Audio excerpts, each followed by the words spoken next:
consultations to this application that were received after the report was published. They are summarised in the update. Turning to the application. This is an application for full planning permission for the construction of 67 dwellings on land to the south of Granny Lane in Mirfield.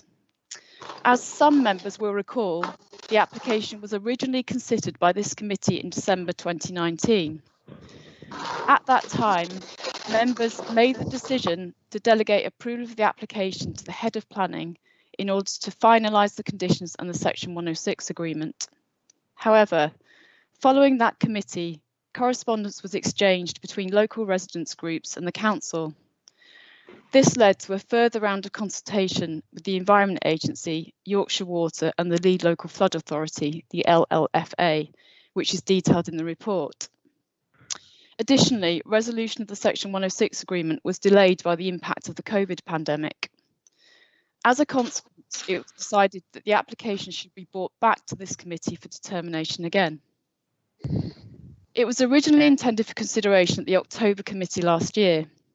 However, just before that meeting, the council received a video of an overland flow of surface water across the site during Storm Ciara in the previous February, which required some further investigation. This led to a slight modification to the site layout in December 2020, reflected in the scheme before you today, and a further round of public consultation. It was then due to be considered at the 27th of January committee last month. However, it was again deferred to facilitate a review of the scheme against the government's national space standards. This is also set out in the report. This aerial plan shows the red line boundary and the extent of this application. It is unchanged from that previously considered in December 2019. Granny Lane lies to the north, and the existing houses on Gregory Springs Road and Gregory Springs Mount lie to the west. To the east of the site is Sheeplinks Farm, which comprises a farmhouse and barn that are Grade 2 listed. The River Calder lies to the north. This slide shows images of the site looking east and west along Granny Lane. It also shows the existing entrance.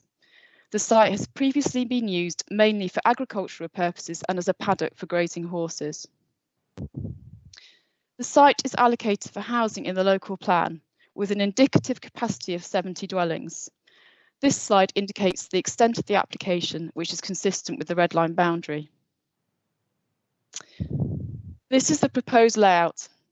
The application would deliver 67 new homes with a mix of 2, 3, 4 and 5 bedroom houses.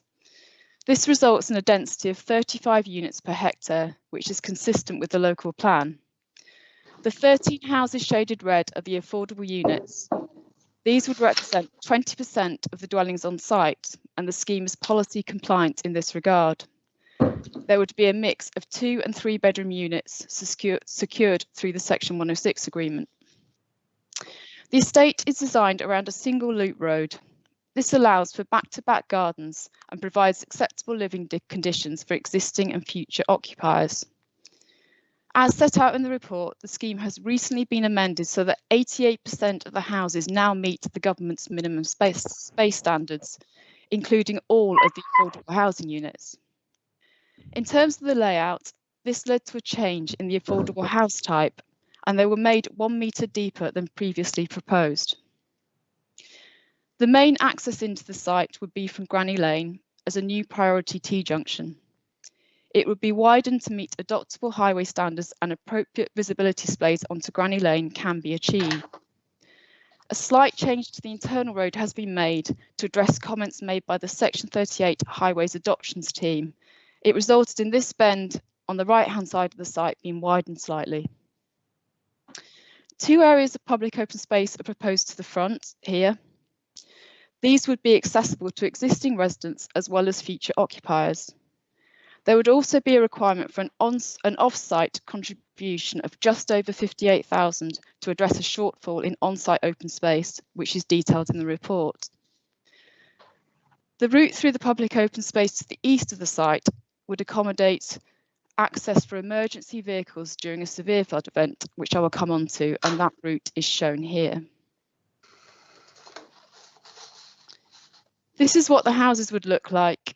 They would be fairly traditional in appearance and constructed in red brick or a mixture of brick and render with grey concrete tiles. This is broadly unchanged from those before you in December 2019.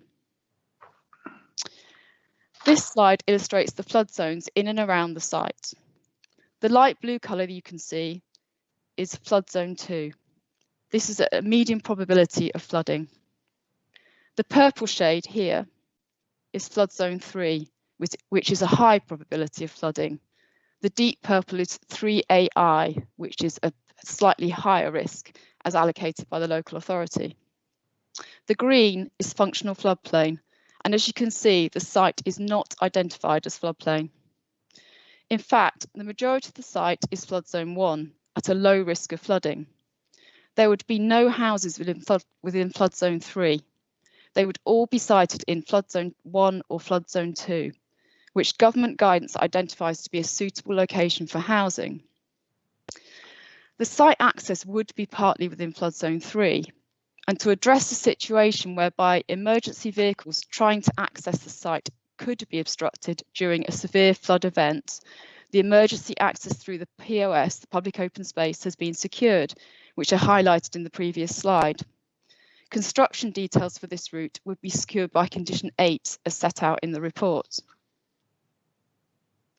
The finished floor levels of the houses would also be raised slightly to ensure that the properties remain protected and to take into account climate change.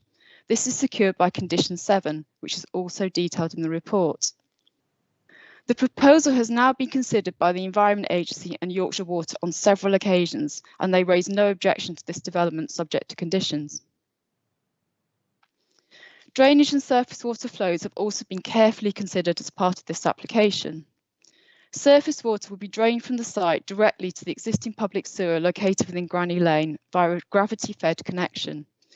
This would be subject to a discharge rate of 5 litres per second and also include attenuation measures. In December 19, the scheme was revised in specific response to a consideration of surface water overland flow, particularly those witnessed in the video taken during Storm Ciara in February 2020. Storms in November 2019 also saw a flood route along the back of the site. This is illustrated on the image to the left on here, running along here. This was observed by the legal local flood authority at the time, and it is considered to be a natural overland flow route, taking into account other factors such as topography.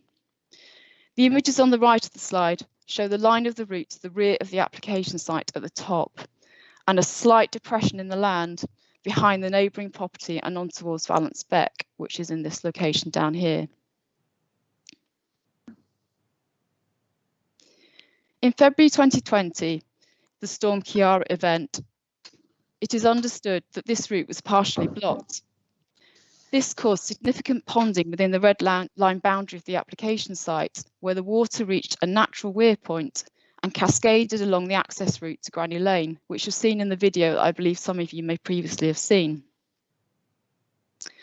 The scheme has therefore been revised to mitigate this risk. A 2 to 3 metre corridor would be constructed to the rear of plots 32 to 36 to channel the overland flow. This is highlighted in yellow on this plan. The legal agreement will require details of a management company to maintain this route in perpetuity. The image on the right shows how the gardens to these properties would also be graded gently down to slope down to the channel, which you can see along here. It's also relevant to highlight the site is presently an undeveloped field with no drainage. This development will result in the introduction of a positive drainage scheme, and it would also bring about £8,000 worth of off-site improvements towards the future upgrade of a piped watercourse at the southern end of the site and for improvements to Valence Beck. This is an increase of £5,000 from the original consideration of this application in December 2019. The lead local flood authority considered that surface water issues have been addressed to a satisfactory level within the application, and as is common with major applications, details will be secured by conditions which are set out in full in the report. In summary, since this application was considered by this planning committee in December 2019, the layout has been subject to very modest amendments. In broad terms, It now includes the revision of the corridor to the rear of plots 32 to 36 to channel overland surface water, a change in the affordable house type to the one that is 1 metre deeper than previously proposed, and a slight widening of the internal access road on the bend. It is an allocated housing site, and an assessment of the application against relevant policies in the local plan and government guidance is detailed in full in the report. I do need to make members aware of one change to the Section 106 legal agreement from the position set out in the report. The Council Schools Organisation section have now advised that a contribution towards secondary school provision is no longer required for this site. In 2019, a contribution was necessary to make provision for places at Mirfield Free Grammar. However, there are now projected to be slightly fewer pupils at this school, and calculations are now undertaken using the Academy's own funding agreement figures on school places made with the Department of Education, which is higher than previous. As a result, there are in fact now more places in the school. As a consequence, there would be capacity within the school, and this has omitted the need for contribution from this development. In accordance with government guidance, it would therefore not be necessary. The Section 106 would be amended accordingly. Subject to this amendment to the 106, it is recommended that approval of this application and the issuing of the decision notice be delegated to the Head of Planning and Development in order to complete the list of conditions contained within the report and the sealing of the Section 106 agreement as stated. Thank you, Chair. Thanks, Kate. Right, we've got quite a few speakers now. First of all, we've got Helen Butler.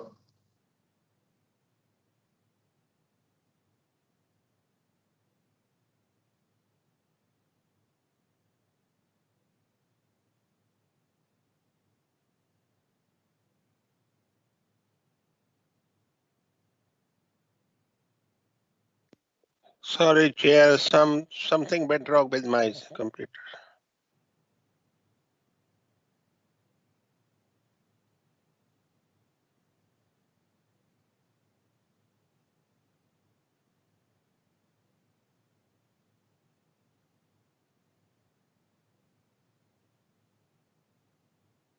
That's fine. Okay then, thank you. Right, Ellen, you've got 3 minutes and it's starting from now. Please refuse this application. As a local resident, I wish to highlight the impact that a proposed development of this scale will have on the local landscape and open green spaces around it, an issue which has been largely ignored by the planners. Currently, development of the MPPF sections 13 and 19 state planning should contribute towards and protect the environment and reduce the impact on biodiversity and enhance the integrity of the natural environment in Kirklees. Well, this proposal not only destroys flora and fauna and affects the environment, it also replaces this water meadow with tarmac and places human residents at devastating risk from severe flooding. Floodplains like this one also store huge amounts of carbon as plants absorb carbon dioxide and their dead remains lock away the carbon in the soil.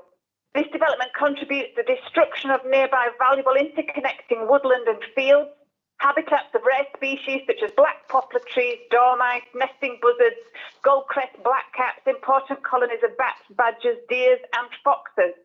The developers will say they have designed public open spaces on this site, but these are not green areas and they are placed almost within the highest risk flood category. Once those houses are built, the woods, the import between them and the plants, animals and insects they contain will be affected forever. The local woodland amenity adjoining Granny Lane site has proved a vital asset during the COVID pandemic and has contributed massively to the mental and physical health of local people from all over the town and beyond. These woodlands and natural areas matter to local people, and during the last year especially, thousands of local families have used Hopton Woods to access nature, fresh air and exercise. Footpaths, bridleways and cycle routes crisscross these woods and these fields. People value them as precious local amenity which enhances local lives, health and well-being. Don't destroy them. A new housing estate here will affect this amenity by impacting on the environment, but also the visual environment, and also include increased traffic congestion and hazards on the access road that is already dangerous for walkers, horse riders and cyclists without 130 extra cars associated with this 30 development. seconds left. We have formally approached Cabinet and offered a workable compromise to the Council in terms of a land swap. This is a real opportunity for Kirklees Council to save the water meadow whilst maintaining housing supply at another location. Plant trees here. They will improve the flooding situation. Trees will interrupt water flow, soak up land water, capture carbon and benefit everyone. Plant trees, not houses, and avoid flooding. Thank you. Please refuse this application. Thank you. Spot on, 3 minutes. Good one. Right, next it's Cheryl Tyler.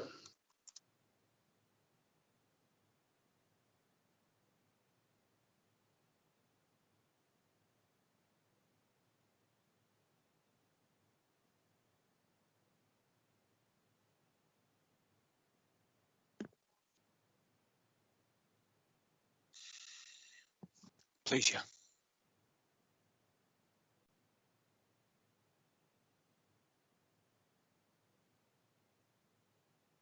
Hiya Cheryl, you've got 3 minutes and it's starting from now. Good afternoon. I'm Cheryl Tyler, Chair of Save Mirfield. Working with GLAG for nearly 2 years on this application, it is clear that committee was misled in December 2019, 14 months ago, when it moved to approve. Clearly, you can only use the information provided to you. Obviously, the fact that this application is coming back for the 4th time shows how much is wrong. The flood risk assessment is woeful and still full of errors, giving the local community no confidence in the development proposals. It's not easy taking on the might of the planning department and others when they are determined, come hell or high water, literally in this case, to push it through. Perhaps an element of face saving? You will hear from local people and professional experts why it is an unsustainable site. Existing residents believe that they are considered acceptable collateral damage and new residents will be put at risk. This is contrary to national planning policy and must be unacceptable. You have the power and hopefully the integrity to stand up for them. On October the 14th, you were told that it was being brought back to you in light of further consideration after the floods in February. However, we believe it was our threat of legal action that brought it before you again. It was let slip in an email, but later denied that planners saw it as a confirmatory exercise ready for rubber stamping. But the video meant they were unable to refute our claims any longer regarding flooding from the hillside. We are disappointed and think it inexplicable that the LLFA thinks this application is sound. In January, planners threw up a house size issue and asked for deferral again. Was it to deflect? You have been denied knowledge of the true situation at this site. Yes, it has been allocated for housing in the local plan, and at the hearing in December 2019, some councillors were concerned about being sanctioned in some way should they vote against. Planners make recommendations, but you decide. They try and pass the buck to the inspector by saying that she approved the allocation, but she didn't have all the correct information either. If allocation equals approval, which it doesn't, why are we here? Surface water disposal to a combined sewer is, to quote Yorkshire Water, a last resort, but they have by law to agree to it. Planners claim again that everything is sorted out regarding drainage, but planning permissions can't be given in flood areas without serious consequences. Shifting the site problems elsewhere is unacceptable. No one wants to look north, showing local residents being evacuated with their dog in a dinghy. This is your opportunity to correct a previous mistake and refuse the application. Threats of appeals by developers are not material planning considerations, but if one is launched, we will stand with the council at the hearing as we've done in the past. 3 minutes. Thank you. Next is Veronica Mayer.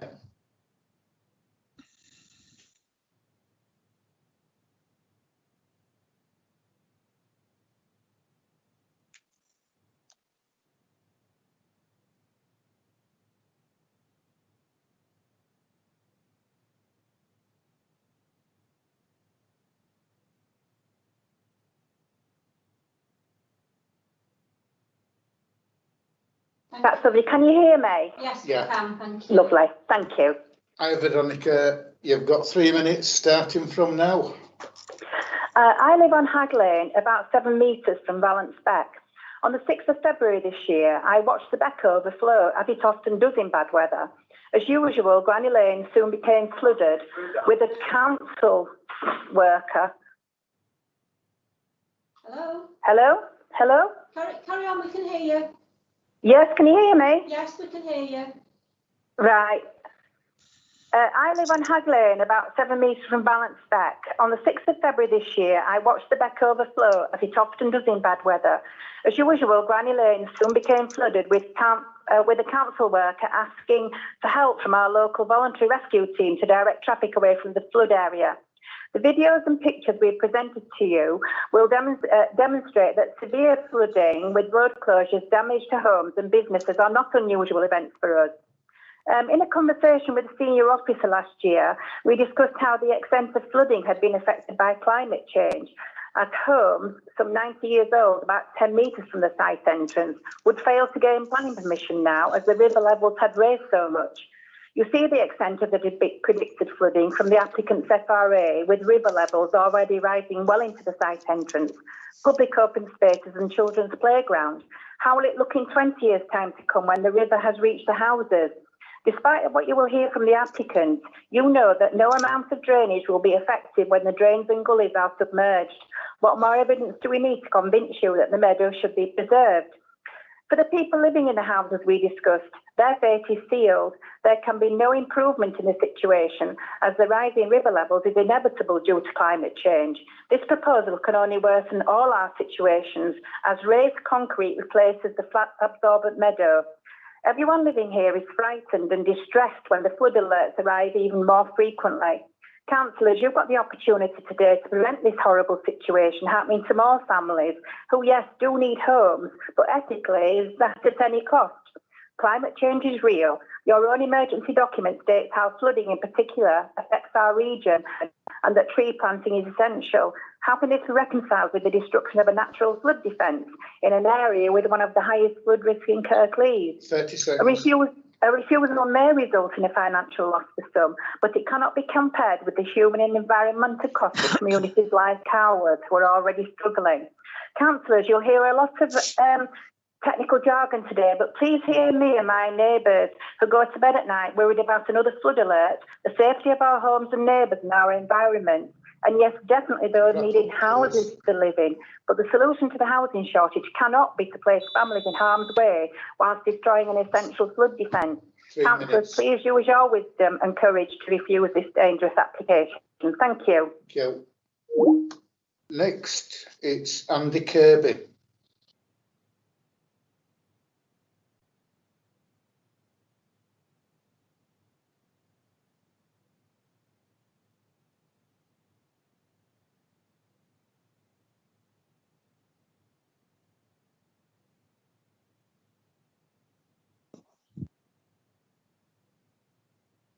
Right, Andy, you've got 3 minutes starting from now. Thank you. Good afternoon, Chairman, members. I'm a chartered civil engineer and speak on behalf of local residents. Flooding on Granny Lane is now a regular event. The road on the site frontage was impassable most recently in February 2020 and previously flooded in 2019 and in 2015. There were also flood warnings as recently as several weeks ago. Flooding on Granny Lane is therefore not just something for the future, it is already happening. The Environment Agency requires that finished floor levels for dwellings within the development is no lower than 45.87 metres above ordnance datum. This allows a clearance of about 60 centimetres or 2 feet between floor levels within the proposed dwellings and the modelled floodwater level.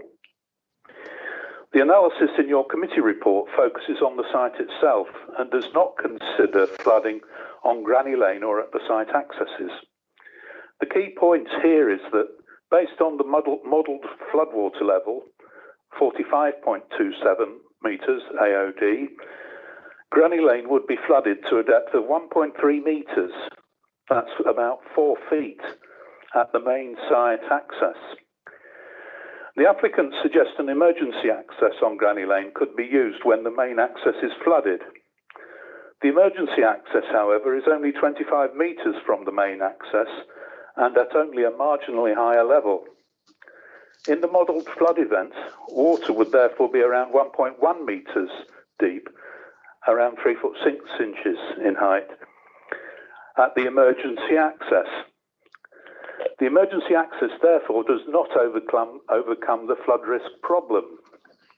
In the modelled flood event, Granny Lane and the site accesses would be impassable and the site effectively cut off. Flood risk, therefore, presents an unacceptable risk to public safety such that the site is not suitable for residential development and planning permission should be refused. Turning now to highway matters, the Council's Highway Design Guide requires high standards of design. The site access design is, however, not robust, with substandard visibility to the right onto Granny Lane.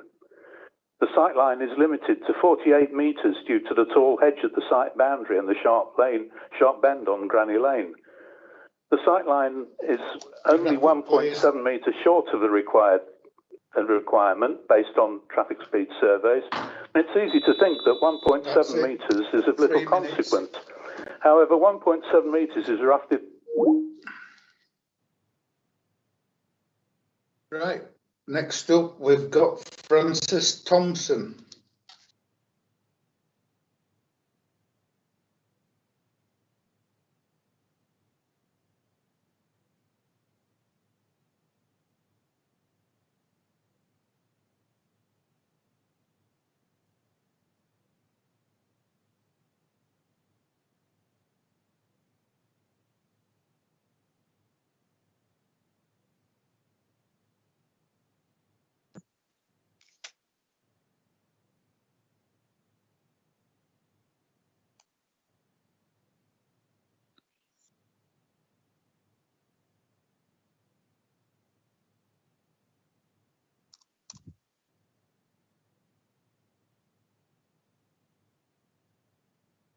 Right. Right, okay. Right, Francis, you've got 3 minutes starting from now. Good afternoon. I have lived on Granny Lane now for 36 years and have sadly witnessed how dangerous and overused the lane has become due to the volume of vehicular traffic of all sizes. The use of these lanes should be designated to the surrounding area and pay attention to the needs of walkers, cyclists, horse riders and mobility impaired, the latter bearing no significance with Kirklees Highways assessment. Quoting road safety laws, think the 5 common causes of narrow lane collisions are going too fast on bends, poor visibility, drivers not expecting farm vehicles, mud on the road and complacency. All of these causes have an enormous relation to Hopton, Granny and Stennard lanes, but not according to Kirklees Highways, who are still seem to be wearing their blinkers. According to the Health and Safety Executive, Section 2, roads should be suitable for the types and volumes of vehicles and pedestrians using them. The law requires traffic routes to be wide enough for traffic to circulate freely and should be wide enough to allow vehicles to pass pedestrians, cyclists and horse riders safely. Referencing the Traffic Management Act 2004 amended, COVID has seen a surge in walkers and cyclists. In the new world post-COVID, pedestrians will need more safe space for active travel. The government expects local authorities to give more space to pedestrians, cyclists and horse riders with a minimum level of safe physical separation, quoted from Grant Shapps. The RAC Foundation states 60% of fatalities occur on narrow lanes and 3 people on average die each day on them. Local educated knowledge has proved the new development would be detrimental, becoming a severe hazard to road and pavement users, gambling with serious accidents and fatalities. It is absolutely unsustainable as primary school, shops, amenities and transport routes are not within recommended walking distances. 30 seconds. The site access is too close to a blind bend, such that extra traffic cannot be safely accommodated, and pavements throughout the local area are far too narrow.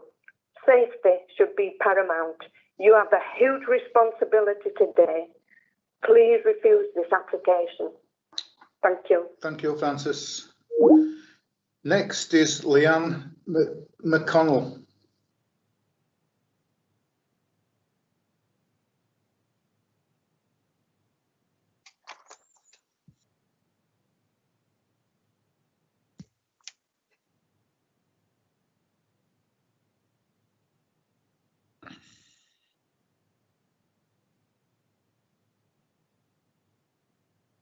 Eileen, you've got 3 minutes starting from now.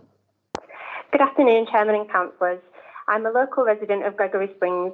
I've read the latest revision of plans and I note that yet another surface water drainage corridor is planned with the intention to direct floodwater onto Hag Lane, which already floods from Balance Beck. It's intended that this too shall be maintained as part of the managed areas. The residents on this development are going to be making financial contributions to some very significant infrastructure, water retention tanks with hydro breaks, surface water drains, emergency access routes and a play area which is certain to flood given its location. That's an awful lot on a development of 67 houses, meaning less houses to split the cost of maintenance between. I'm not averse to house building, quite the contrary. People moving house makes me my living. But what I do see as part of my job is the side of this which councillors may not. The developments where the handover of the management company hasn't been done effectively, where payments aren't collected as they should be, where payments are withheld because residents are not happy with the manner in which a development is being maintained. Were it not for the drainage measures put forward so far, this development could not go ahead. If maintenance does not take place or a dispute arises, water will find its way where it always has done, through the site and onto Granny Lane. It's not acceptable to existing residents to leave such pivotal matters in the hands of a management company. Residents are also concerned that research and investigations as to the historic and existing drainage scheme were not completed as part of the FRA, and that the agreed sums suggested for research and work into the Becks and off-site watercourses are quite small and could possibly be used up very early on. There is also little assessment of drainage conditions outside the site, including the Beck and the drain from the old Newhall colliery. It feels reckless to residents that drainage matters in an area such as Granny Lane, where severe flooding is already a regular occurrence, should be left to condition. If Miller Homes are so confident that water can acceptably be managed, why are they not presenting a detailed drainage plan with this application? They've certainly had long enough to put one together. This matter has been ongoing for almost 2 years. Everything has been done to direct water away from the site, but the new residents cannot be protected from the wider impacts of flooding in this area.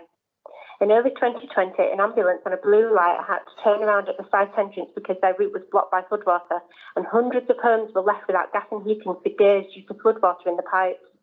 It would be irresponsible to put yet more people in the precarious position that the existing residents find themselves in each time flooding occurs. I urge you, please, councillors, to listen to our very real fears. Please refuse this unsafe application. Thank you. Thank you. Next, it's Catherine Hall.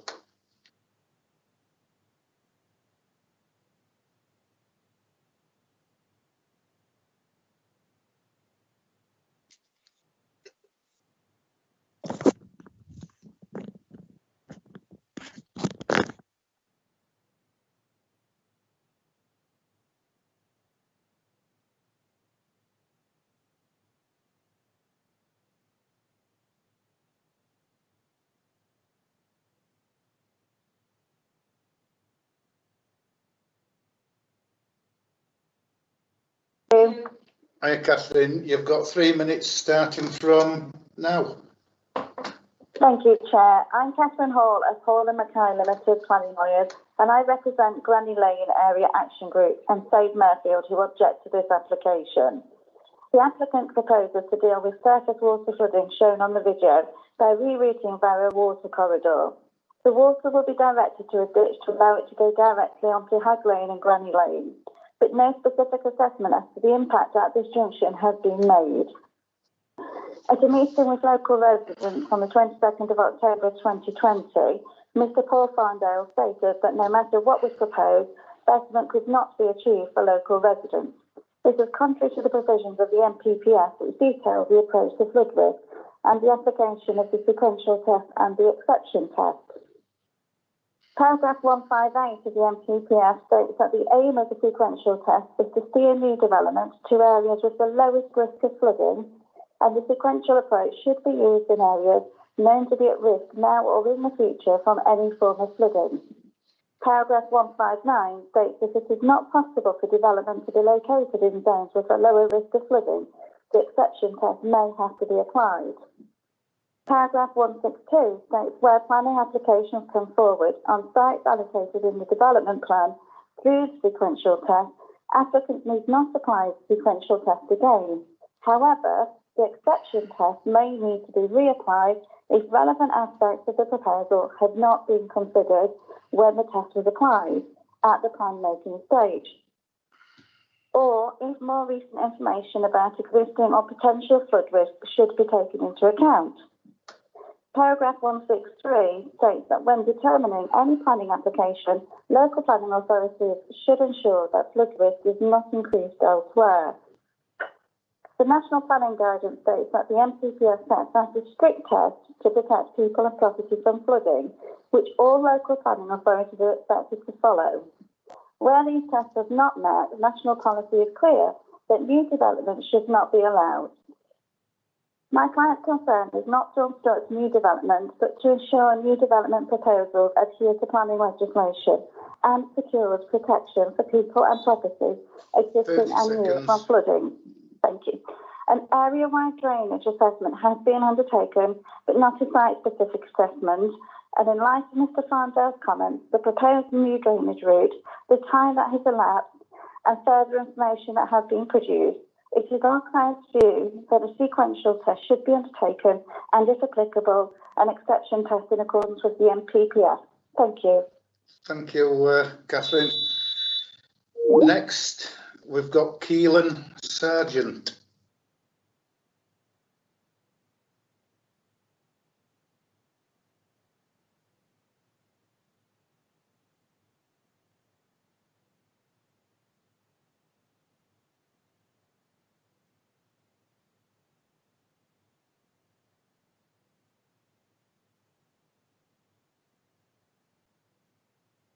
Right, Keelan, you've got 3 minutes and it starts from now. Okay. Hi, my name is Keelan Sargent.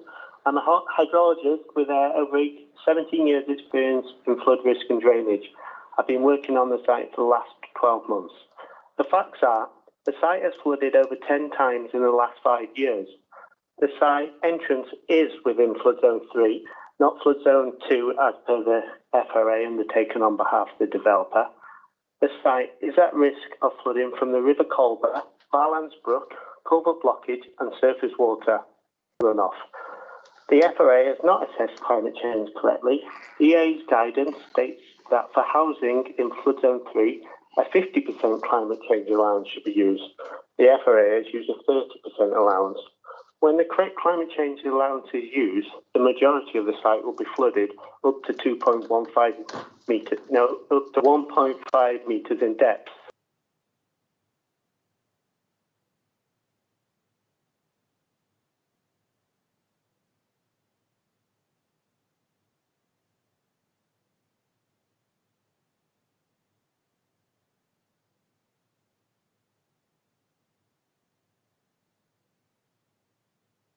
Be possible when depths are 1.5 metres. The access and egress route has to be safe, publicly available and legally secured for all. Otherwise, there's an unacceptable risk of death or serious harm. And guidance clearly states that adults are unable to stand in still water with a depth of 1.5 metres. When it's flowing water, this depth is much lower when you fall over. No mitigation measures are proposed to manage the impact of raising the access road and the finished floor levels of the houses. Land raising will result in water being pushed off-site and will cause further flooding downstream. There's been no assessment of this within the FRA. No formal sequential test has been undertaken by the council or the applicant, just a list of allocated sites for development and no assessment as per the guidance on the sequential test. The council's position is that the exception test does not need to be passed if the more vulnerable uses, the houses, are situated in flood zone 1. That interpretation is incorrect. If any part of the site is within flood zone 3 and more vulnerable uses are proposed, then the exception test has to be passed. Furthermore, the council states that the exception test was passed during the allocation process. That is impossible and highly irregular. The drainage layout available is not detailed design and the layout should not be left to the planning commission. Many of the council decisions have life-threatening consequences. These have not been documented. Next, we've got Ian Woolling.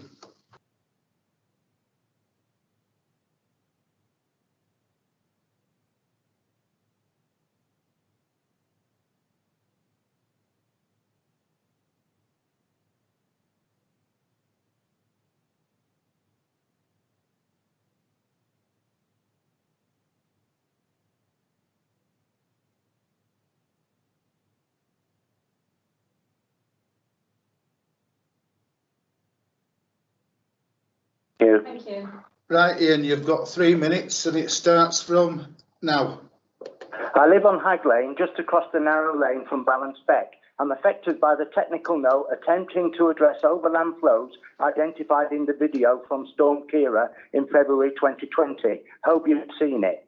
In addition to these awful images, Balance Beck overflowed opposite my home. This was far from the only time. It was not a one-off, but a frequent event. Most recently, 6th of February, about 2 weeks ago. Mirfield Rescue reported that a Kirklees employer told them the beck isn't blocked, it just can't handle the sheer amount of water coming downstream. This was not a storm, just a heavy rainfall. So, what do they want you to agree to? Clear obstructions further up Balance Beck? That will send water surging at us even faster and with more force. The beck will be over the side even quicker. Ensure flows are directed to Hag Lane onto Granny Lane. Thanks. So, I don't matter, my neighbours can be flooded as long as the new residents are okay. That's moving the risk elsewhere. That's naughty. They're not supposed to do that. Water from Hag Lane gushes onto Granny Lane, adds to flooding there, already joining the site exit. This is flood zone 3. The exit is in flood zone 3. Pedestrians, parents with children, elderly people will have to wade through flood zone 3 to leave the site, continuing onto the lane, still in flood zone 3. They say most is in flood zones 1 and 2. They are still flood zones. They're not called flood zones for nothing. That this must be risky because Mr. Farndale suggests permanent signage in Granny Lane for flooding. I haven't time to make all of my points, but in the officer's report on footpaths on the lane, it was acknowledged that they were limited but sufficient. Well, I was hit by a truck when walking on the Granny Lane footpath, injuring my arm and smashing the truck's wing mirror. If my 8-year-old grandson had been with me, it would have bashed him on the head. An horrific thought. No, they are not sufficient.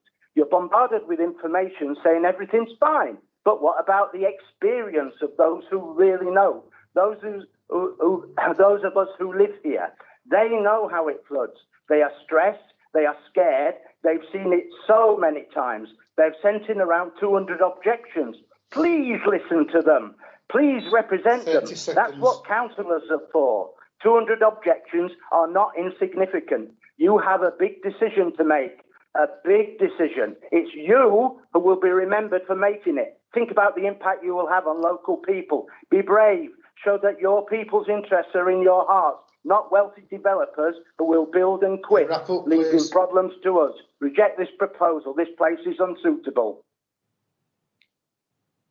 Chair, could I just interject a second? 2 speakers have mentioned officers by name, one a professional representative and another the last speaker. Officers should be not named and to use their correct title. Thank you. Agreed, Deborah, that's right. Bit of respect sometimes don't go amiss. Next up, Linda Orty.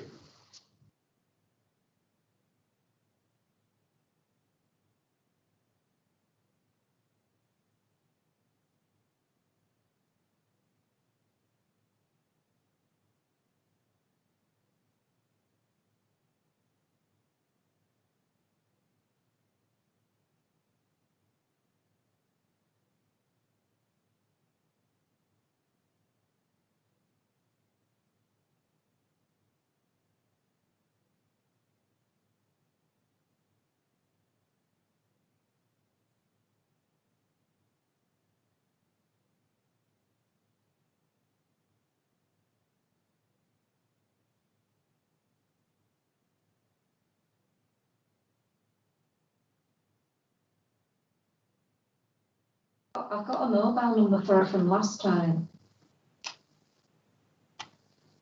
Members, we're just having trouble connecting to this to the last caller. We'll just try one more time.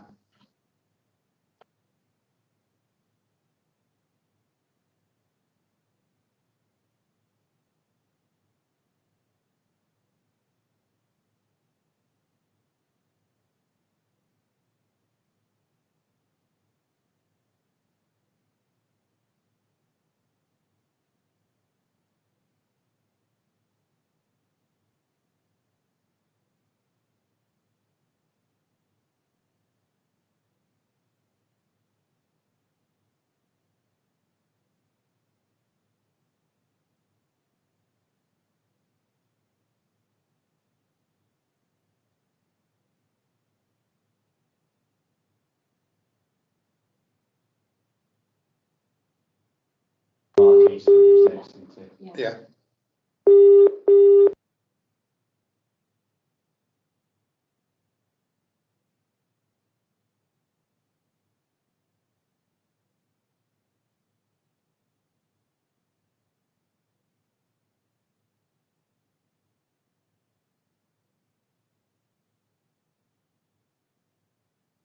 Right, Linda, you've got 3 minutes starting from now. Thank you. Granny Lane and my property were flooded in 2015, 2017, 2018, 5 times in 2019 and twice this year so far. I've been left with structural damage, a huge bill for flood defences, a massive reduction in my equity and a permanent increase in my anxiety. Officers say that the development site is not technically a floodplain, but they know it is a plain and it floods. You are being asked to believe in a yet-to-be-designed system to add to the discharge into the Granny Lane sewerage system that already fails with every heavy rainfall. Newly associated with this is a measure to divert an existing troublesome watercourse, in other words, a makeshift, to relieve one part of the site by moving the fallout to someone else's backyard. The officers admit to you that they can't guarantee the weather. Last month's storm proved beyond doubt that the incidence and scale of flooding everywhere is rising. Planners' assumptions are imaginary and untried. Your residents' fears are real and justified. It is astounding that the pivotal issue of the site drainage is to be delegated to officers. An issue bearing so heavily upon the anxieties of the residents deserves final determination by their elected representatives. After all, who is running this council? Earlier, members felt bound because the land was allocated for development. The fact that the land is identified as a place where, other things being equal, housing would be an acceptable use, does not spare you the duty to examine this proposal in detail. Your officers simply cannot show that other things are indeed equal. If the devil is in the detail, here, the deluge is in the detail. When in doubt, you should have regard to your primary duty to your existing community. When Councillor Patterson declared publicly that the risk was worth it, she didn't complete her sentence. Risk to whom? The answer can only be to me and my neighbours. The decision facing you is not a technical but an ethical one. You have to promote the development of the community, but it cannot be right to do so at the cost of avoidable material detriment to existing citizens whose well-being you were elected to protect. The real questions are, 1, do you truly believe that the effect of the development on the lives of those close by will be neutral? Number 2, having seen pictures of the site under stress, would you buy a house on it? If your officers lived on Granny Lane, would they be commending this application to you? And finally, if they did and you lived there, would you approve it? Members, if you cannot honestly answer yes to all those questions, you should stand with your electors and reject the application. Thank you, Chair. Thank you. Next, we've got Mark Eastwood, who I think it's going to be read by John Taylor.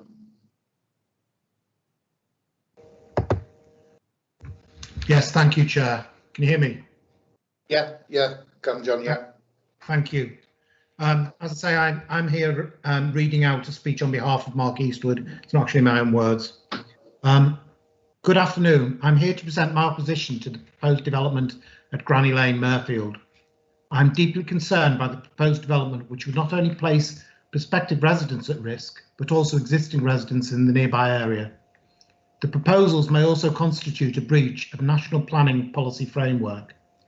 The NPPF states in paragraph 155 that inappropriate development in areas at risk of flooding should be avoided by directing development away from areas at highest risk, whether existing or future.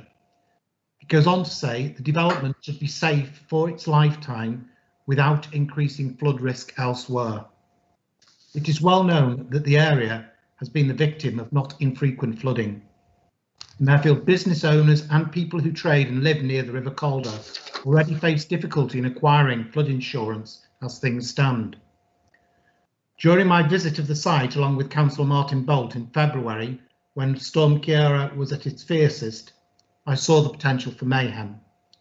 The scale of flooding meant that the site was wholly inaccessible.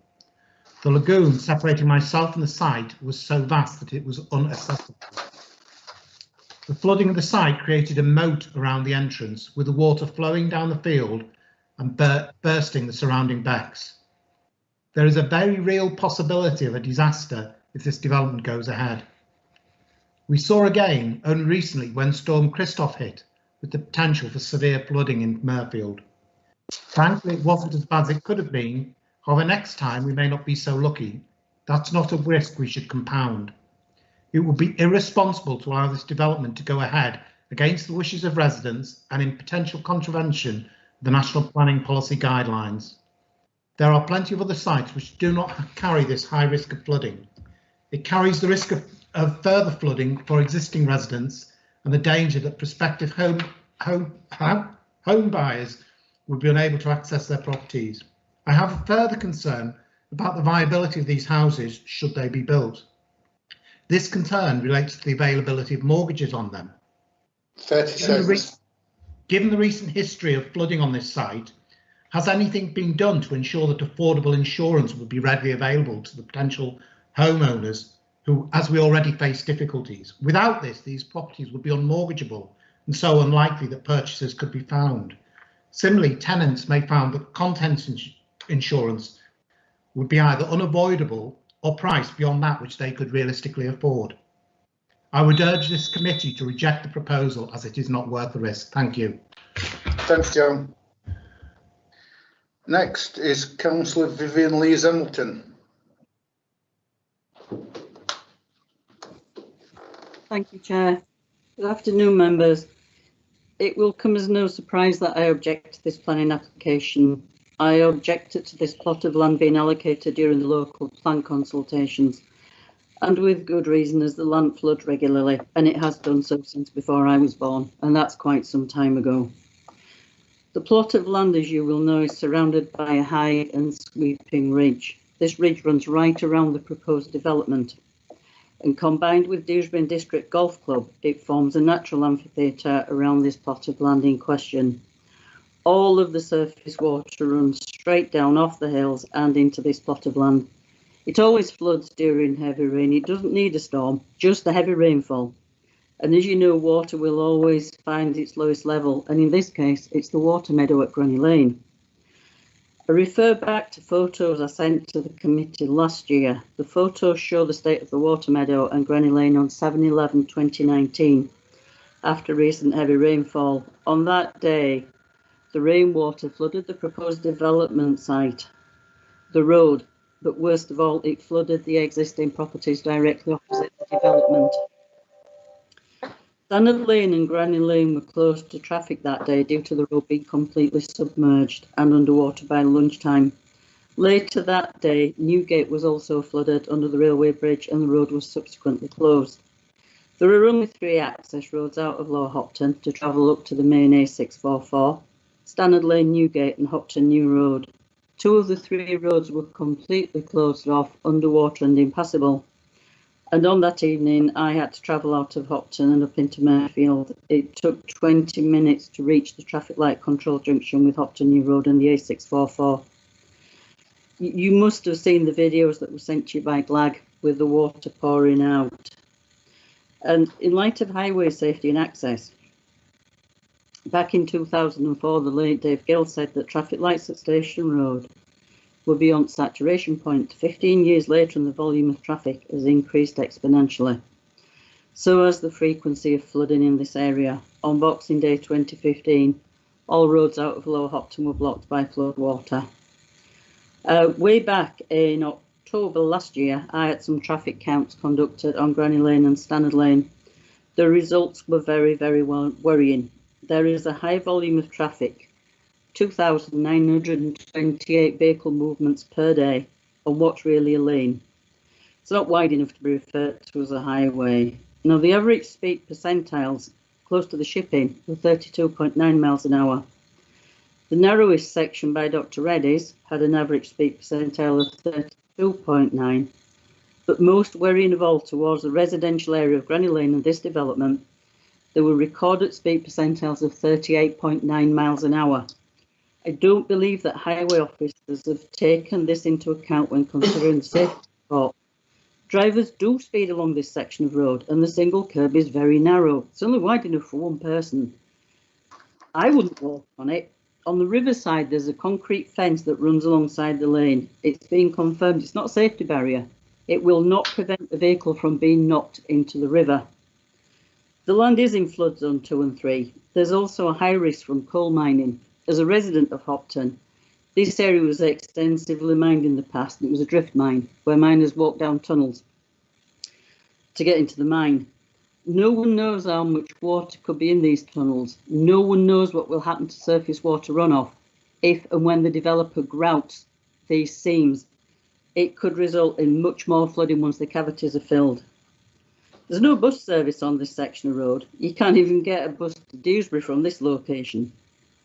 The site's quite a distance away from the nearest bus stop. The curbs are awful. The lane suffers from speeding drivers on a regular occasion. Lower Hopton Junior and Infant School is oversubscribed. It will not have a safe walking route to school from this proposed development. And the Mirfield Health Centre is a considerable distance away. I wouldn't want to walk up on those curbs. 30 seconds. The MPPF states that planning should look to the challenge of climate change and future flooding. This development by no means is future-proof. It's been flooding for decades. It's a water meadow. It will always be unsuitable for housing. Way back in 2000, Planning Committee wisely turned down the development of please. Flooding. Pardon? 5 minutes is up. Okay, thank you. Thanks, Vivian. Next, Councillor Bolt. Thank you, Chair. And firstly, can I pay tribute to the residents for the persistent and professional rebuttal that they made for the issues before you today. Like many others, I'm opposed to this application as it's failed to resolve or indeed effectively mitigate the principal issues which you've heard about. You are asked to delegate almost all decisions, and that, in my view, is not the purpose of this committee. The decision before you, again, seek approval for a site well known to flood and where the surrounding roads also flood. Removing the natural capacity to soak up water can only exacerbate the issues in this area. There was an alternative use of this site proposed to the council to allow it to fulfil its pledge to plant more trees and improve the environment. This was refused.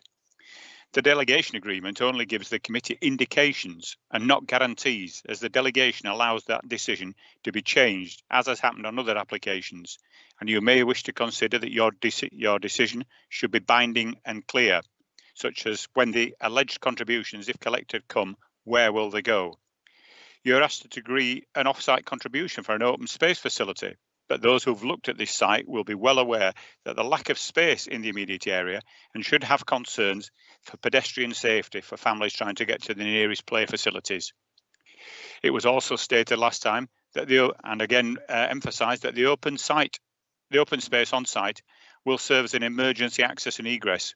So is it a road or is it a playground? Please refer to Kirklees' own highways comments on page 98. Areas to be used by vehicles to be serviced and drains. So that to me means there should be adoptable highways. So which is the open space?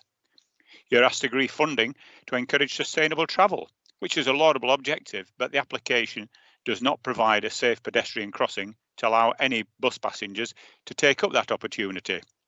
You're providing a sign in one bus stop, but what about those wishing to go in the opposite direction? Where does their real-time information?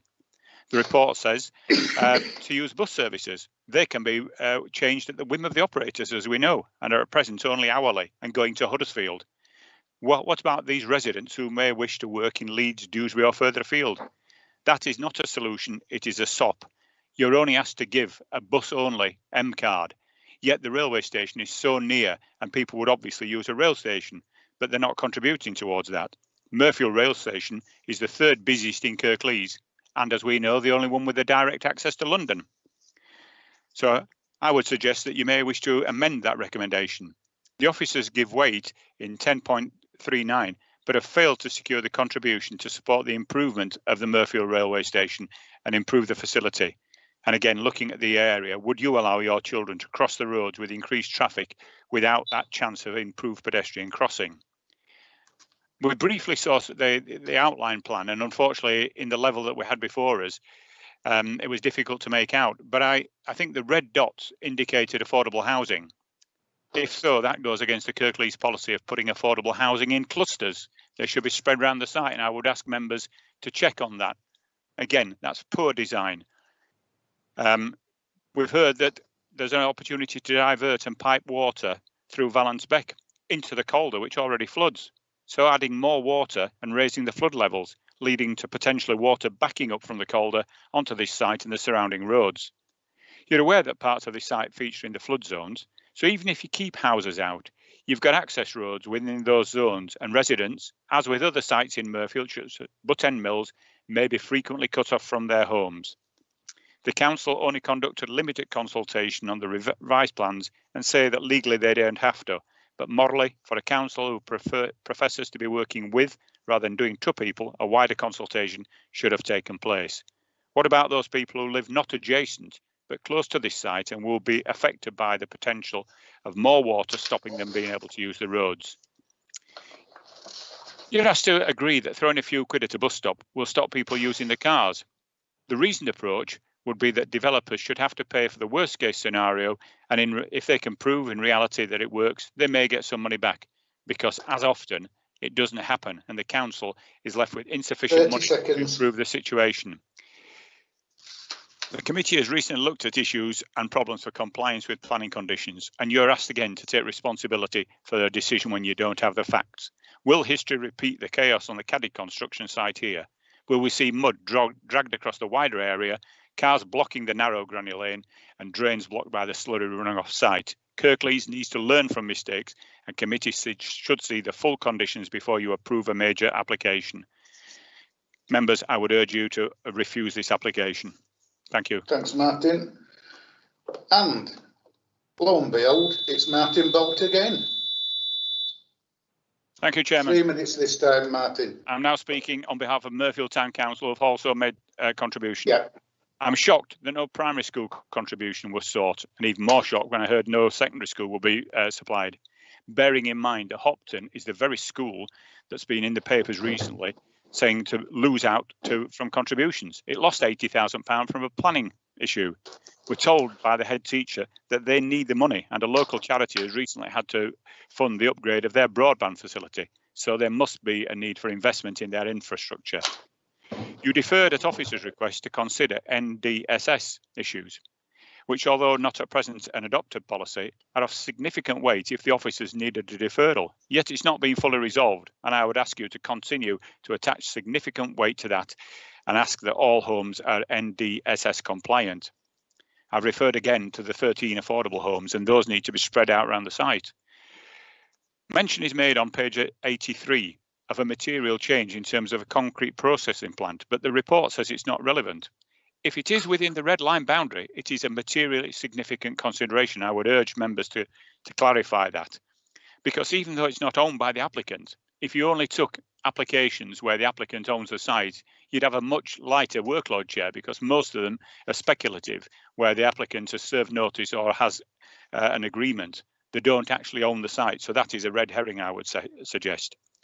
Mirfield Town Council submitted comment to the initial application that is emphasised again that a full archaeological survey should take place before you make a decision. And also the site, as you've heard from Vivian, is close to former mine workings. Previously, when we've considered issues such as Balderston Hall, you've asked for full mine workings survey to be done, so the top stripped off and you can see what's underneath. Because again, as Vivian had said, if the developer fills in the voids in mine workings, it totally throws out any hydraulic assumptions that have been previously made. Thank you, Chair. Thanks, Martin. Right, Jeff Bowman.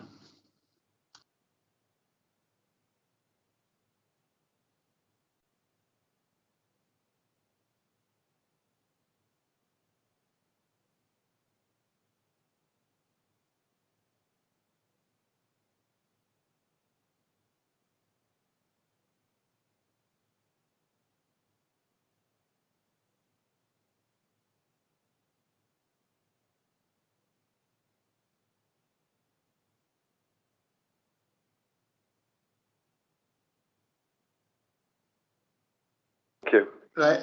Afternoon, Jeff. You've got 3 minutes starting from now. Thank you. Good afternoon, everyone. My name is Jeff Bowman of Brian G. Hall Transport Consultants. I'm appointed by Miller Homes in relation to this scheme and spoke at the previous panel in December 2019. The key highways issues have not changed since then, and they are as follows. The scope of the transport assessment submitted with the application is agreed with your officers. To make it robust, we have used trip generations from Kirklees highways, which are higher than the norm. TA shows that 67 dwellings will generate some 53 additional trips in the morning and evening peak hours. This is a worst case scenario, and yet this traffic can be safely accommodated within the highway network. The proposed site access will work well with no continuous queuing predicted at any time. Passing the site, the existing two-way flows on Granny Lane are low, of the order of 400 or so in the peak hour, and the development only adds some 53 additional two-way trips to this. Our speed survey at the proposed access position and the survey commissioned by local residents are similar. We're providing visibility displays which are based on the resident speed survey. The access will comply with local and national guidance and will operate safely. The adjacent highway network is operating safely at present with only slightly more than 2 accidents per year. For the 2-year periods of 2018 and 2019, for which data was not previously available, there has been only 1 slight accident on the whole length of Granny Lane and Stannard Lane in that time.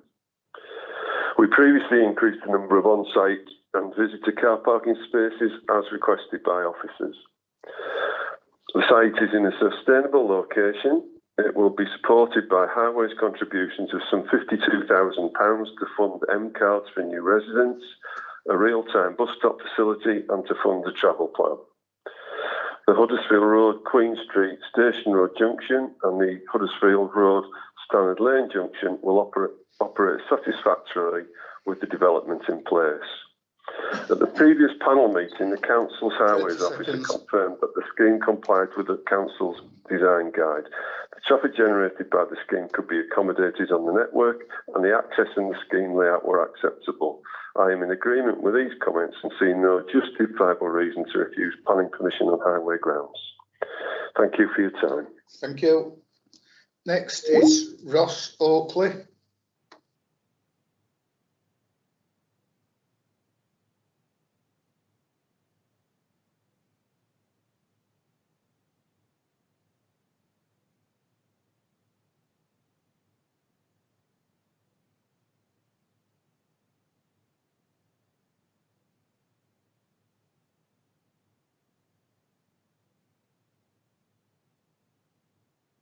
Afternoon, Ross. You've got 3 minutes starting from now.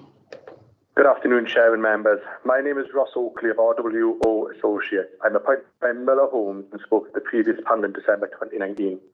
The key drainage issues are as follows. Flooding from the River Calder, putting a part of the site frontage and part of Granny Lane into flood zones 2 and 3. Overland flows mainly from the Balance Beck to the south in storm events in excess of 1 and 1,000 year return period. Dealing with the flooding from the Calder first. This occurs irrespective of whether the site is developed or not. Flooding of part of the site frontage in Granny Lane is caused by rising water levels in the Calder. This is added to the surface water runoff from the application site flowing onto Granny Lane. The scheme as proposed seeks to manage the current surface water flow in the attenuation tank, which then discharges into the combined public sewer. The simple effect of developing the site, attenuating the surface water as a benefit, will reduce the extent of flooding on the site frontage and Granny Lane. The site entrance is located in flood zone 3 with a water depth of 70 to 180 mil in the 100-year event based on the Environment Agency model flood data. The emergency vehicle access is located in flood zone 2, which has been deemed acceptable by the Environment Agency and the LLFA officer. In terms of the site itself, the scheme has been designed so that open space and the site access are solely within flood zones 2 and 3, and all dwellings are set back and raised up outside of the flood zones that are not at risk. The emergency vehicle access is provided outside of flood zone 3, which is a safe means in and out of the site should the site access flood. Whilst the site access does cross the attenuation tank, this is a robust concrete structure built to withstand HGV loads and is perfectly safe as an access route. Attenuation tank, hydro brig and other below-ground drainage infrastructure is to be adopted by Yorkshire Water and will be maintained by them. Turning now to the overland flows that have been highlighted by the objective video, this is an extreme event and mainly comes from the balance beck and has historically been caused by debris collecting within the beck and at the trash screens where the beck is covered close to Hague Lane. In discussion with the LRFA, it has been agreed that there needs to be ongoing maintenance and management of the balance beck to ensure it is maintained and clear of blockages. The Section 106 agreement includes a committed sum to finance the ongoing maintenance and management of the beck. Without the development, this flooding will still occur and make the flooding on Granny Lane worse. The scheme is therefore offering a solution to an existing problem. The management and maintenance of the balance beck will resolve the majority of the overland flow issues in the unlikely event that overland flows do occur in the future, and has been designed to redirect flows around the development so it is not at risk of flooding in a manner that would not flood other properties. A secondary and very minor source is overland flows from the blockages of the culvert running under the adjacent house at Kirklees Springs Lane. Again, a Section 106 agreement including a financial contribution for the ongoing maintenance has been made by the developer. The applicant has gone to extraordinary lengths to examine and address potential flooding issues and to find solutions to current problems which will protect existing and Jonathan Dunbavin.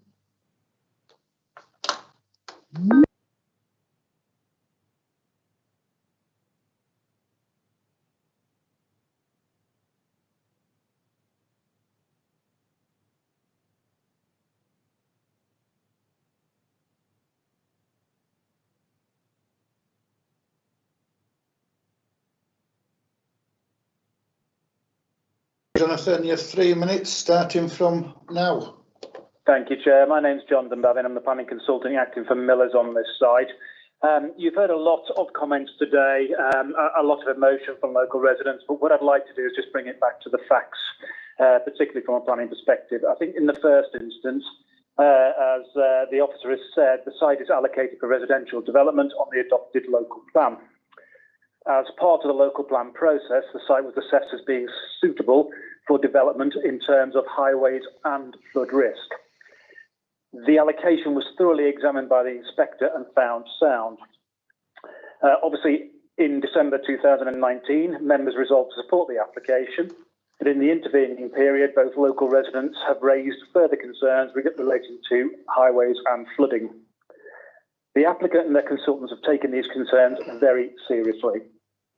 They have engaged with officers and consultees to demonstrate, through evidence and amendments to the scheme, that it can be safely delivered in terms of highways and flooding.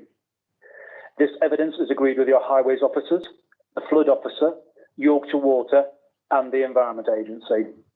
The conclusion of the evidence and independent professional view is that the site can be developed safely in terms of highways and flood risk. We have gone to great lengths to address the concerns raised by residents and to give members the facts you need to determine the application upon. On the basis of the evidence you've heard from our consultants today and from officers, I trust you feel comfortable to support the officer recommendation again. Thank you for your time, members. Thank you. Right. Well, members, it's over to you. I think this time we'll just see how it goes. Mohan, start the ball rolling. Thank you, Chair. I thought there are some speaker before me with put in speech. Yeah. Okay. Yeah. Chair, I listened all the objectors very carefully today. Yeah. Some of them very professional, and we listened the local ward councillor as well. This application is going on for the last 2 years now. We defer it, I think, twice before. Give chance to developer to go back, sit down with the officer, or consult with the local resident. There was nothing wrong to consult with them. The real issue they think there are for this development. We have to accept the majority of this development is in the flood zone 2 or 3. Yeah, there's no doubt at all. The development is very calm, and density housing is very poor, and this development is I think very close to the listed building they call Sheeping Farm, which is I think comprised of attached barn, which is a great second listed building as well. We deferred it twice, but I always thought the resident will come back with a sensible solution, yeah, to resolve this ongoing issue. But I'm still not happy the way the developer is coming back.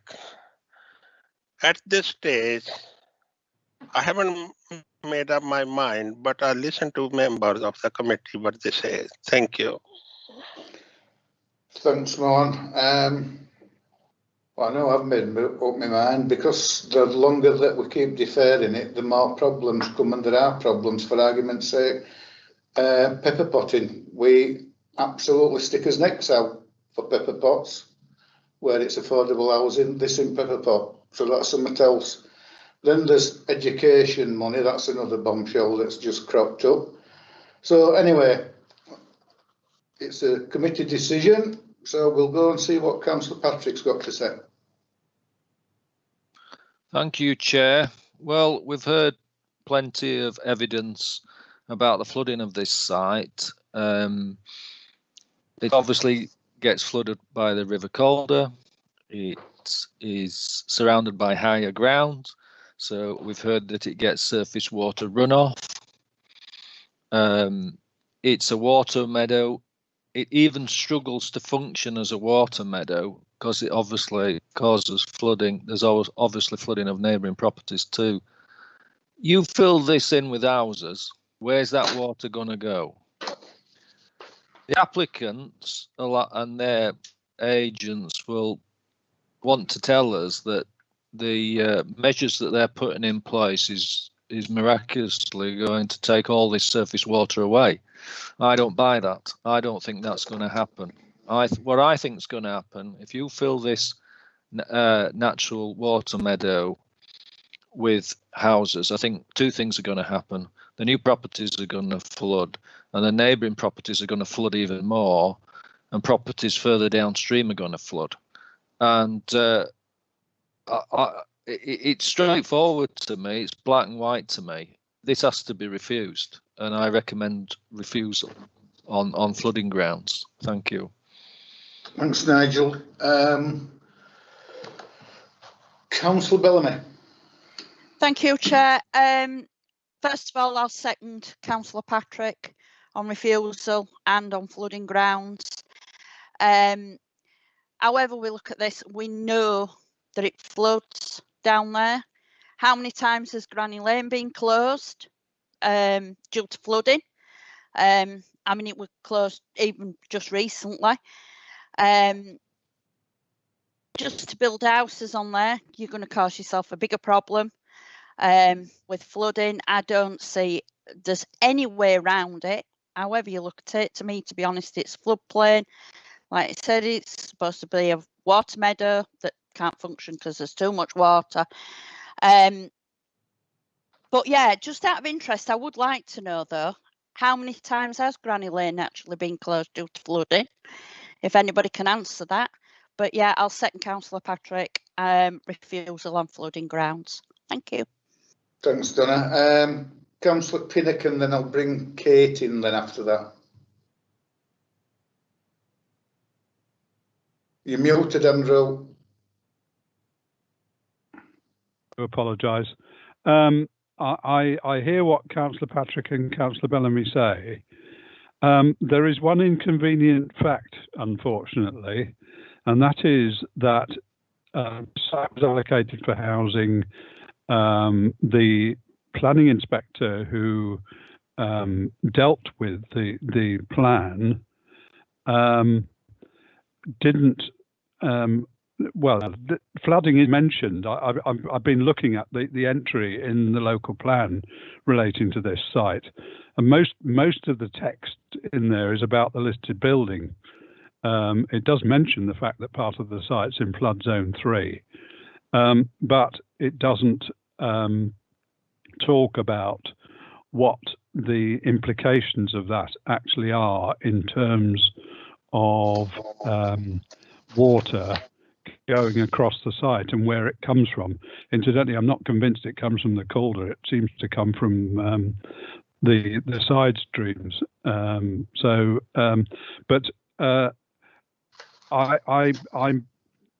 not sure that we need to sort of sort this out quite considerably.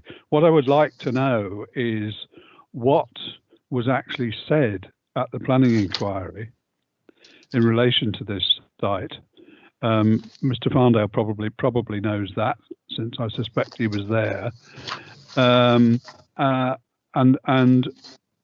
what conclusion the inspector came to, verbally, if not in writing.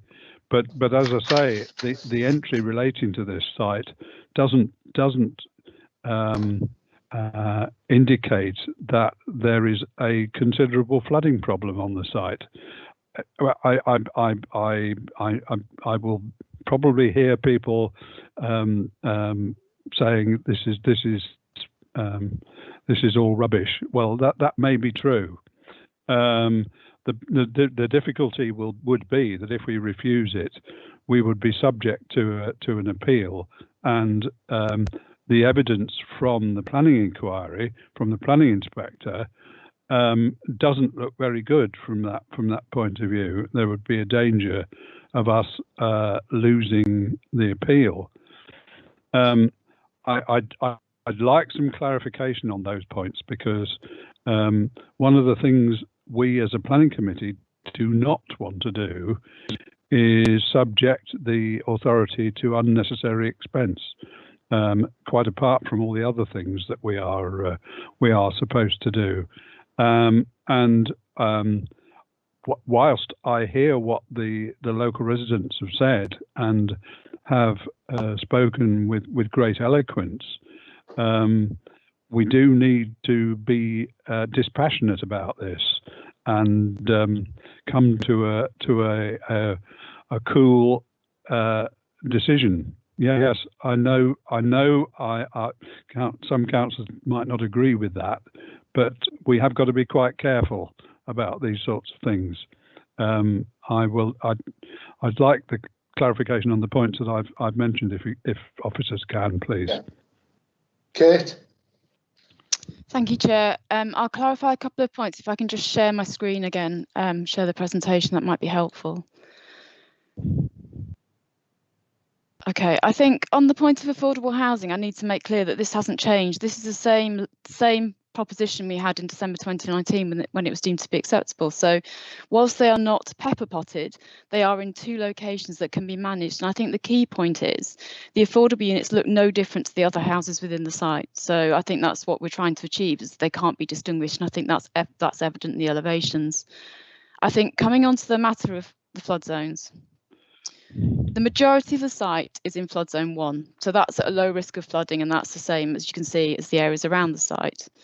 It's this section at the top that's in flood zone 2, which is a medium probability. It's a very small section of the site that's in flood zone 3, and that does include the access.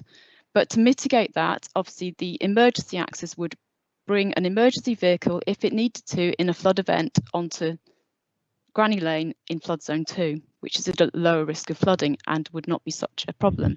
That's the intention of the emergency access, and that's what we've tried to achieve. I think on the education contribution, it is a fact. Obviously, under national planning guidance, we can't seek contributions when they're not deemed to be necessary.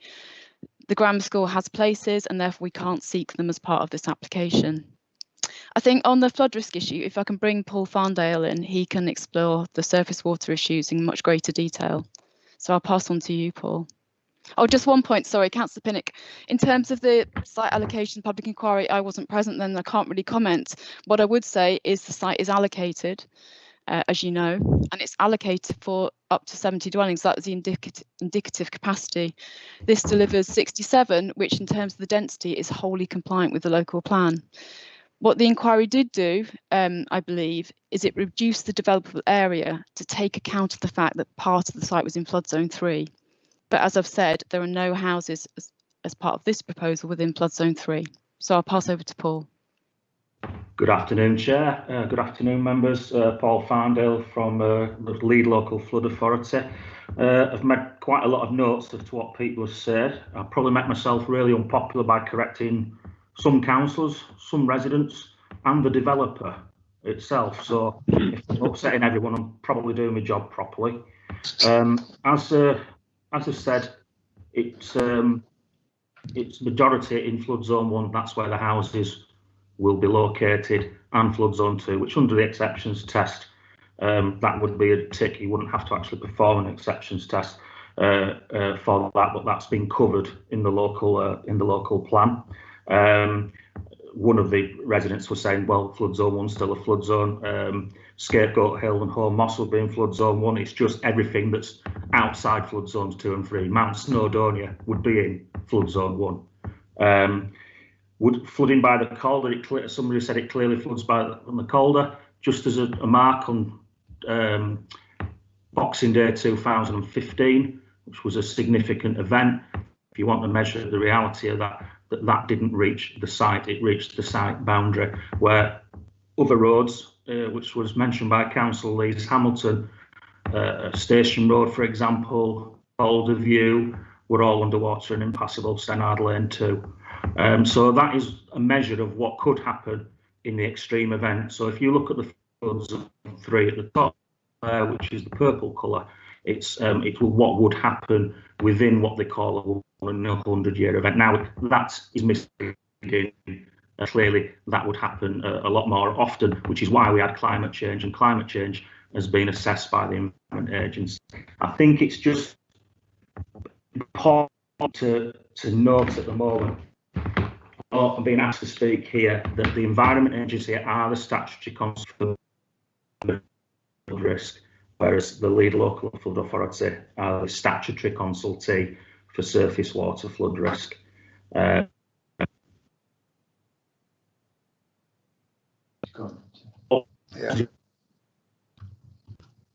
You've broken up, Paul, if you can hear us. The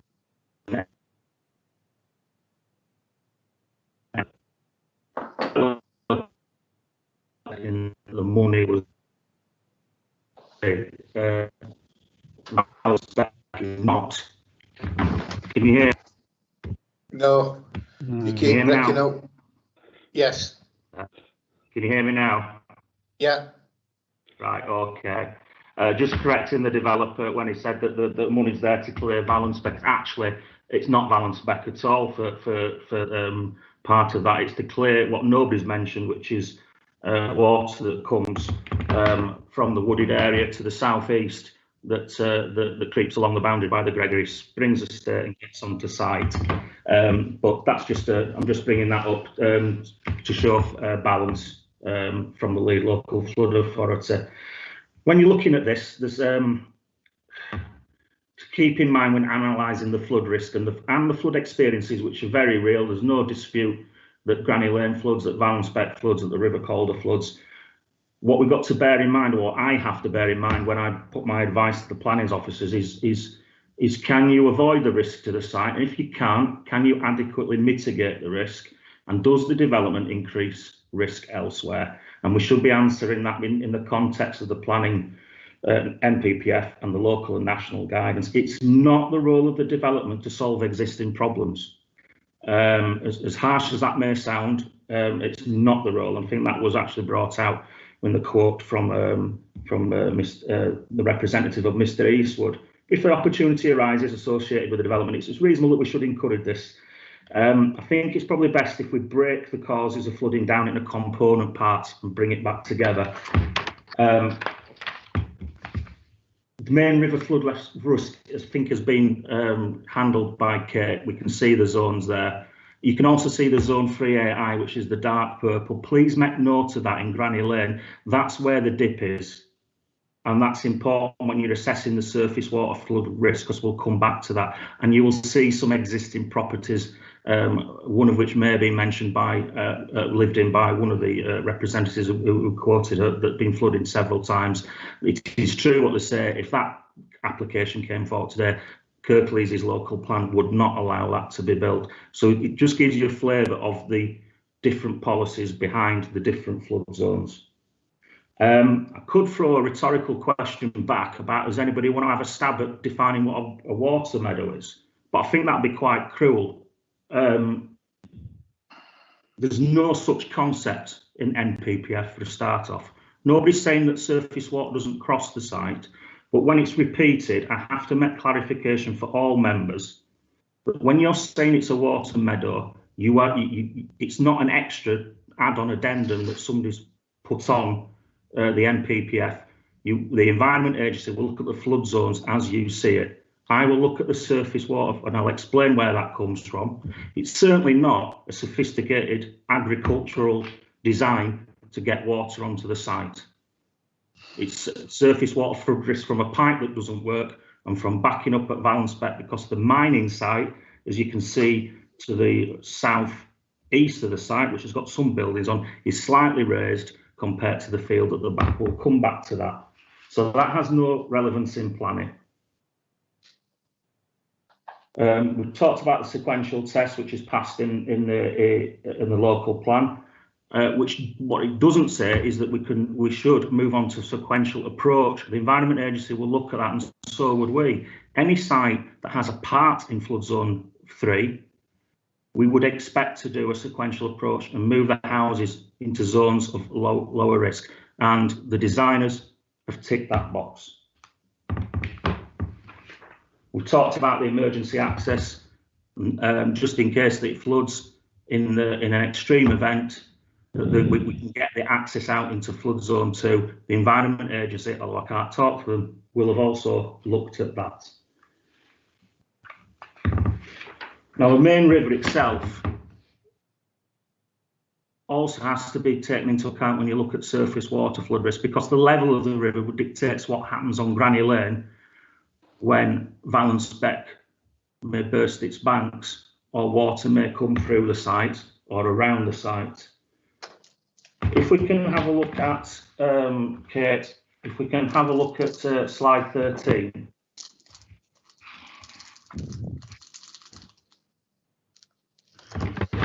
This is the flood risk that actually nobody's talked about. From the wood, this is not Valenspec flooding. Where you see the blue areas, they're depressions in the ground. At Granny Lane end, there's a wall there, that's why it gathers. You see the photographs attached to that. Where it comes out of the woods, there is actually a land drainage system there. There's a manhole at the rear of the Gregory Springs estate that we've dye tested, and that goes to the River Calder. And the outfall has been photographed. If anybody wants to have a look at that way we can share that. What we witnessed in November 2019 was that this land drainage wasn't picking up the drain that was coming out of the woods. It wasn't a significant flow out of the woods, but what was happening was it was over a long period of time. It was building up. Then what happens is it finds a level, weirs over towards the site, and then weirs over and towards Granny Lane and out into the road. What happens then, because Granny Lane slopes down, if you remember the flood risk zones, and the dark purple demonstrated where it would flood more often from river, it also demonstrates where the dip in the road is. So floodwaters that currently enter the site would turn right and fill the dip up. Now, the monies that we've requested would be a simple repair to get the water that comes in to that field drain and on its way that it should do under a different route to the main river. Could it happen again? Yes. It could block at some stage in the future, which is why, as a belt and braces approach, the design incorporates a channel that would be maintained by the management company to go into the road, and that would be picked up by the gullies. Right, okay, so that's that one. And if we go on to the Hag Lane flooding, I think the residence photographs, which is slide 14, would benefit. Now I want you to look at the top left photograph, because there's a little bit of a slightly misleading, but I understand why, that system can't cope, and it looks like it can't, but what's there is a trash screen. That trash screen is blocked. On the setting that, you can see a horizontal section where the wall is. Now, in a good design, that water should, if trees, and well, there's been a lot of tree felling in that area, and you can actually see some of the debris on the road. If that blocked at the front of the screen, a good design, it would tip over the top and still get in the bed. So that's not a good design. That's something that we can look at regardless of the decision today. Now, when water comes out of that area, it will make its way down. It's about 30 metres before it hits Granny Lane. Then it will turn left. Remember when I said that on the other surface water flooding, it turned right? That will turn left and go towards the dip that I've described in flood zone 3AI. In theory then, or in practice should I say, all roads eventually lead to Rome. If you could put up slide 16, please, Kate. Now in the dip, next one. In the dip, you can see the existing houses, and you can also see the grit in the wall, the hole in the wall under the lintel. Valence Beck, when it gets to the trash screen, goes underground and works its way back into open water courses in the land where you see that they're growing the Christmas trees. How it builds up there is the flow too much for that to get into the local drainage systems and that overflow. It will then build up in the dip and weir over into the houses you can see on the left. And if you want to just quickly flip back to the photographs that the residents sent in, which is slide 14, you will actually see at the bottom left and bottom middle how it's weird over into the bottom middle, how it's weird over to go into the back gardens. And this is residents' photographs, by the way, and very helpful they are indeed. You'll also see the bottom left that's the front garden, but the rear garden, it does say there, and it's logical that the back garden, it weirs over and the garden is already flooded from the river. So if the river's higher, obviously that will dictate where water can and can't go. So everything will find a level. This is what happens now. Now remember when I was saying when I analysed this, does the site make it worse? Well, it can't, because the Haglen flooding comes 30 metres to the west, goes into the dip and is dictated by the main river. The main river flooding, by its very nature, you know, it's not just Mirfield that contributes to that. It's 90% of Calderdale contributes to that river. 90% of Kirklees contributes to that river. Most of Calderdale contributes to that flows. Can't possibly make that better, nor should it be expected to. So that's where flooding comes from. Finally, there is a third point of flooding, which if you could go to your slide, Kate, which is the which shows the I think it's slide 9 or slide 8, the Valence Beck flood route and the ditches there. If you walk Valence Beck, you will notice a lot of tree felling, including a tree that actually crosses the beck. It then backs up, and where you can see the sort of the dark grey area, which the former mine is, there was used to be spoil heaps, that land is built up. So the land immediately behind the site to the left of the orange arrows is lower, the banks are lower than the land to the right. Where the orange lines are is an actual ditch to take the water down deliberately. So you can forget your water meadows and things like that. This is what's actually happening and what contributes to it. As Kate said in her introduction, in November 2019, we were on site talking to residents and we witnessed the flow going out into Hag Lane, which is the blue arrows. Now, whether somebody's filled in part of the ditch or not, I can't comment on that. But the video that you would have seen would have been February 2020, Storm Kira, and it was going through the site. So in order to avoid the risk and mitigate the risk, well, somebody's now redug the trench back out. So you'd expect it to go down the blue line now. Would it make it worse for anybody?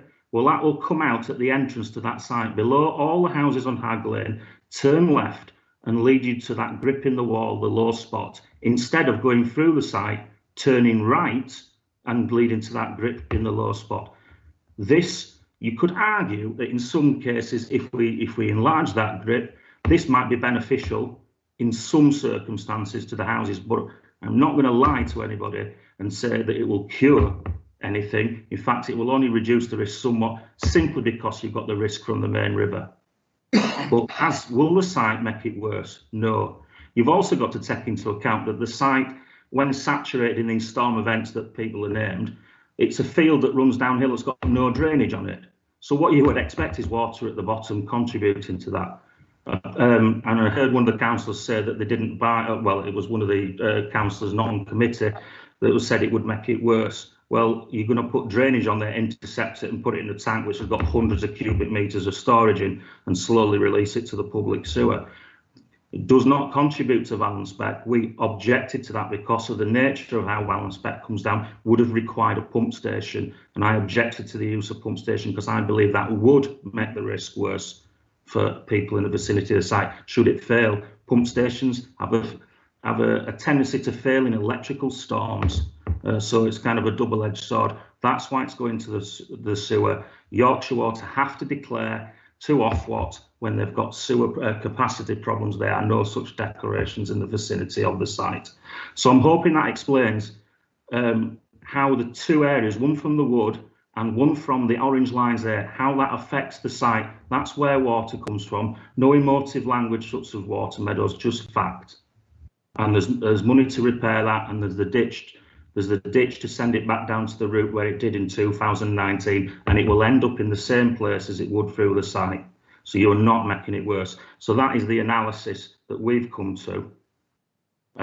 What we're not saying is that Granny Lane will never flood again, because they are existing problems. And I think that just about concludes it for me. If there's any additional questions, I will answer them. Right, thanks, Paul. Councillor Bellamy. Thank you, Chair. Well, I didn't exactly get an answer to how many times Granny Lane have been shut, but we'll see.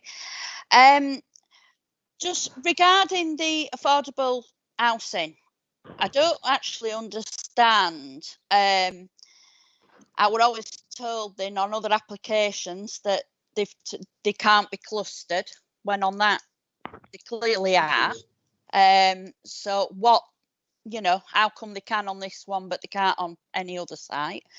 And just can legal comment, is the risk of an appeal an outcome, a material planning consideration? I just think, you know, could legal just comment on that?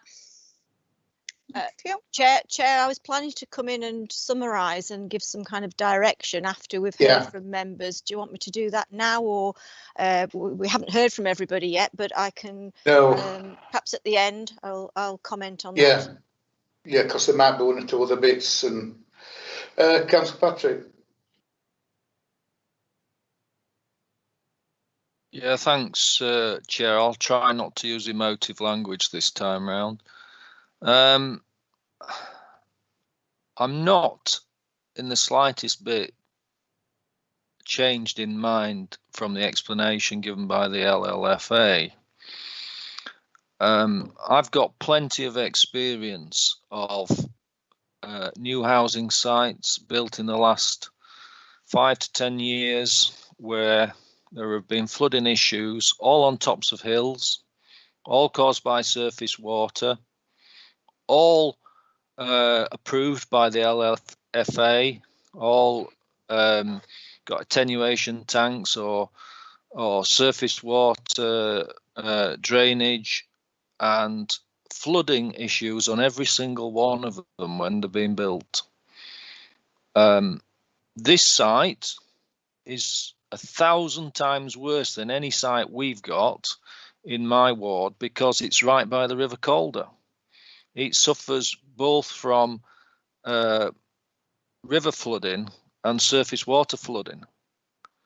and I have no confidence at all that the measures that are being put in front of us are going to make any difference. I think these properties will get flooded, and I think the adjoining properties will get flooded too, on the basis of my experience.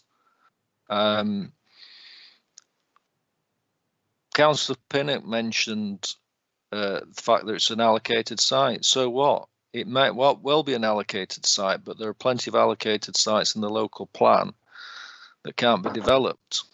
And you know, it's for applicants. It's for applicants to try and prove that. We know that. We've seen that in some sites in Cleckheaton, for example.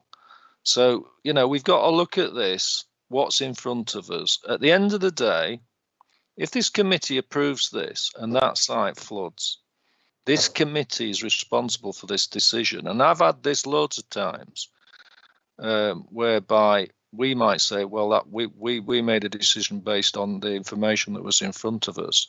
It is our decision, it is our responsibility.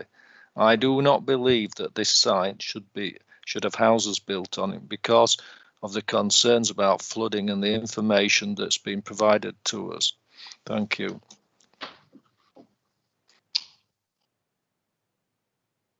Members? Any more? Deborah, do you want to come in and just answer that about an appeal? Yep, thank you, Chair. Well, I was just going to make some kind of small summary and perhaps a direction of members' focus before they make a decision. Members have heard extensively from the lead local flood authority. They've also heard from the planning officer who said that number one, the affordable housing is in the same position and is no different from that which was seen to be acceptable in 29.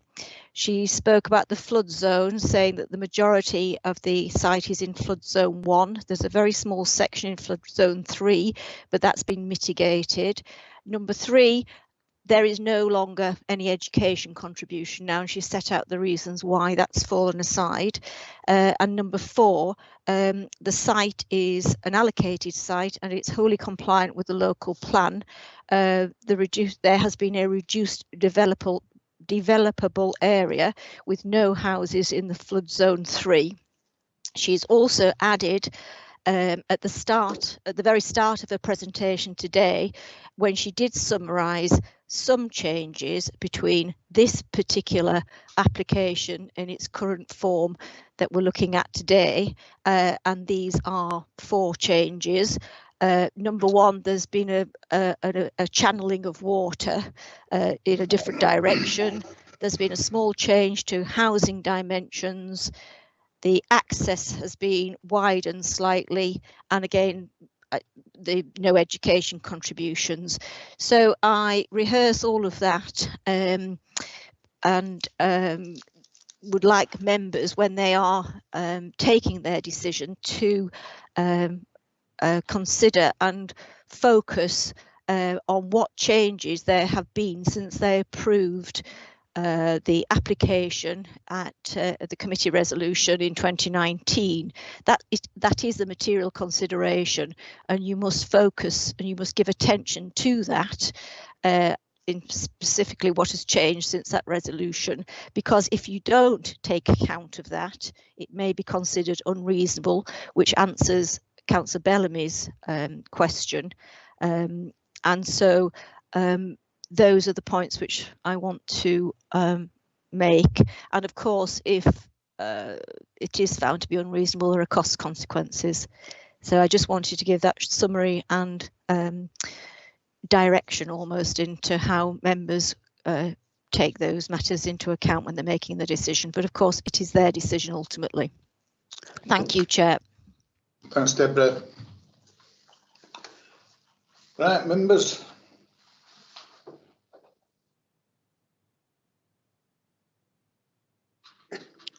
That's being moved and seconded for refusal. That's all we've got on table at the moment. So we'll go to a vote.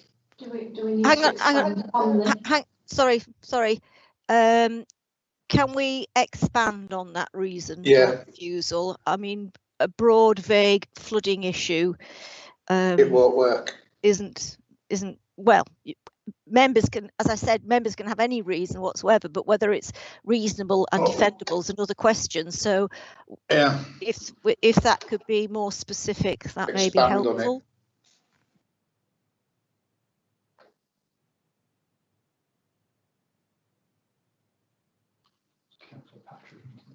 So,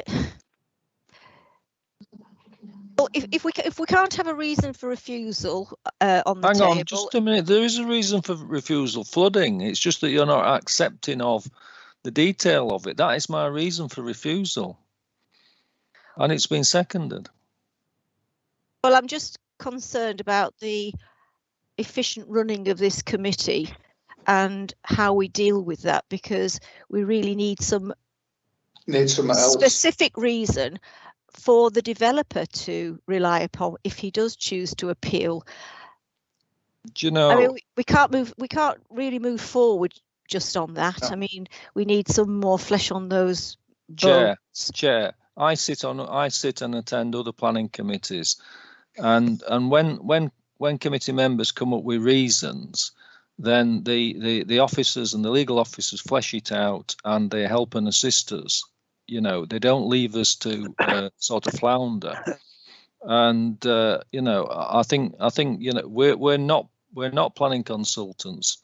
We're not planning officers. And you know, the reasons have been given about flooding. We've heard all the reasons about national planning policy framework, etc. They surely can be built into an argument. Andrew.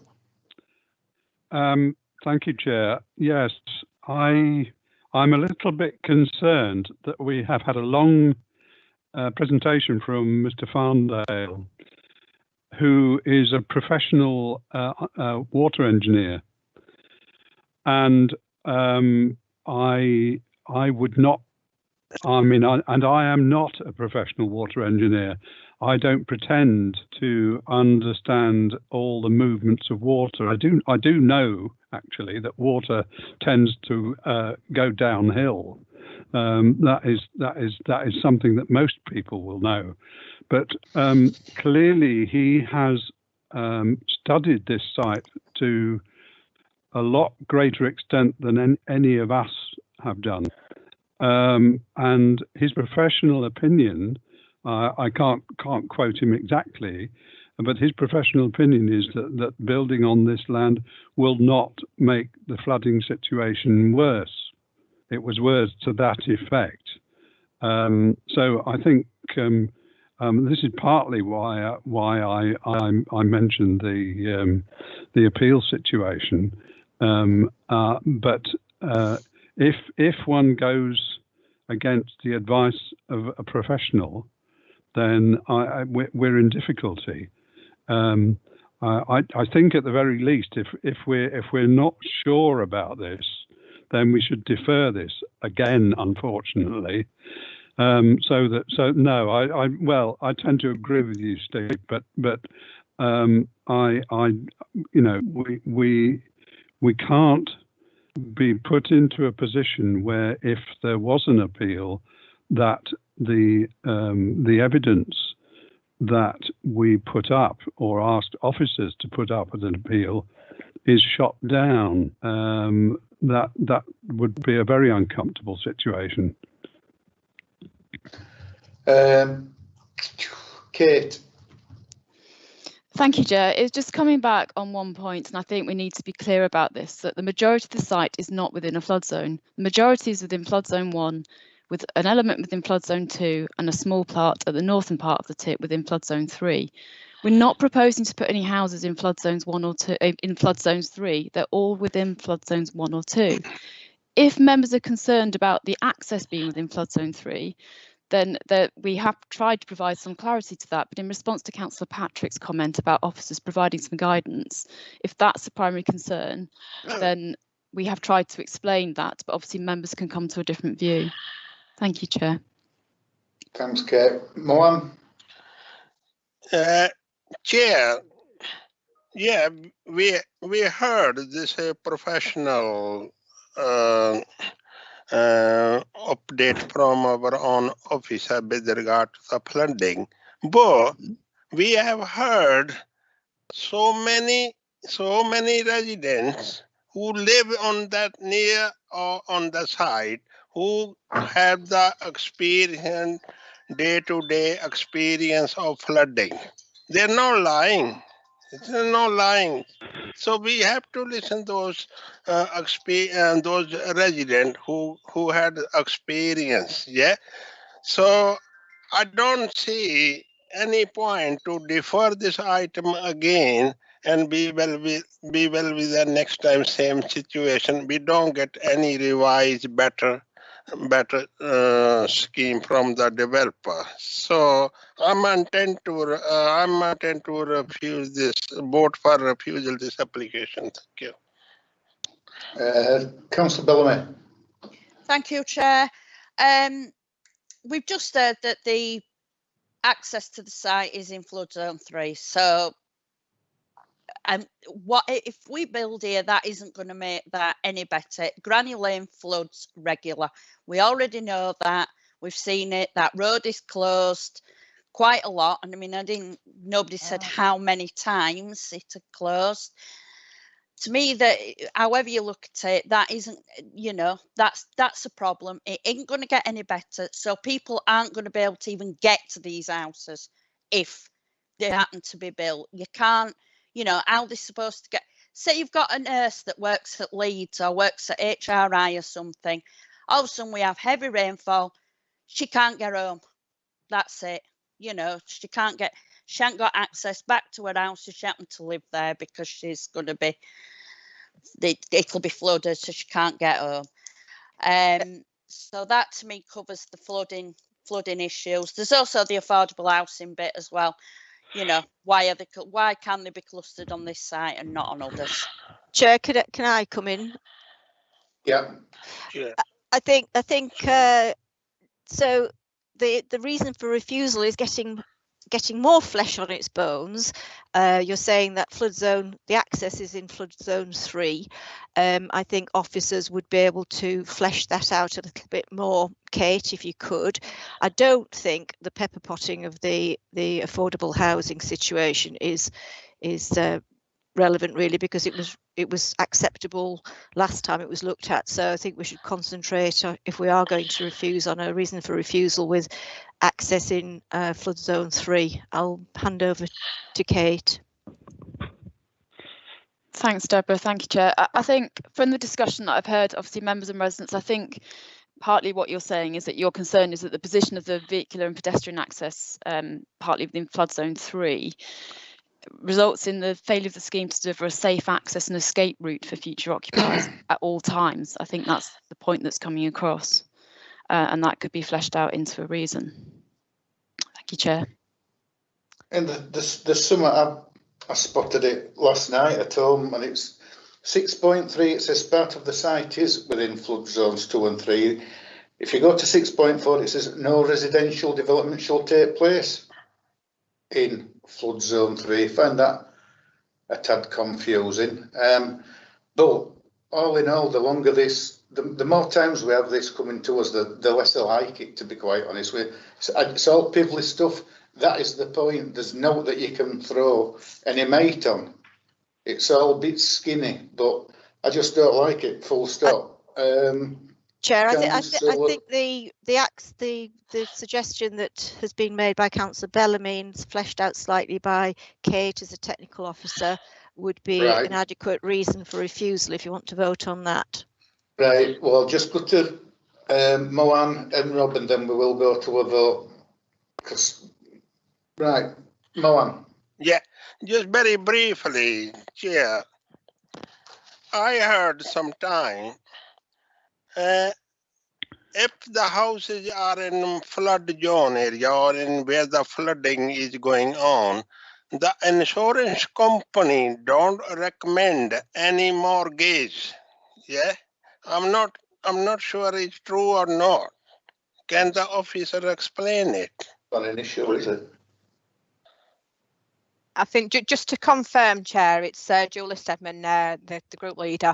With the query just raised by Councillor Sokol, that isn't a material planning consideration. That can be sort of, I suppose, debated or discussed as part of the committee.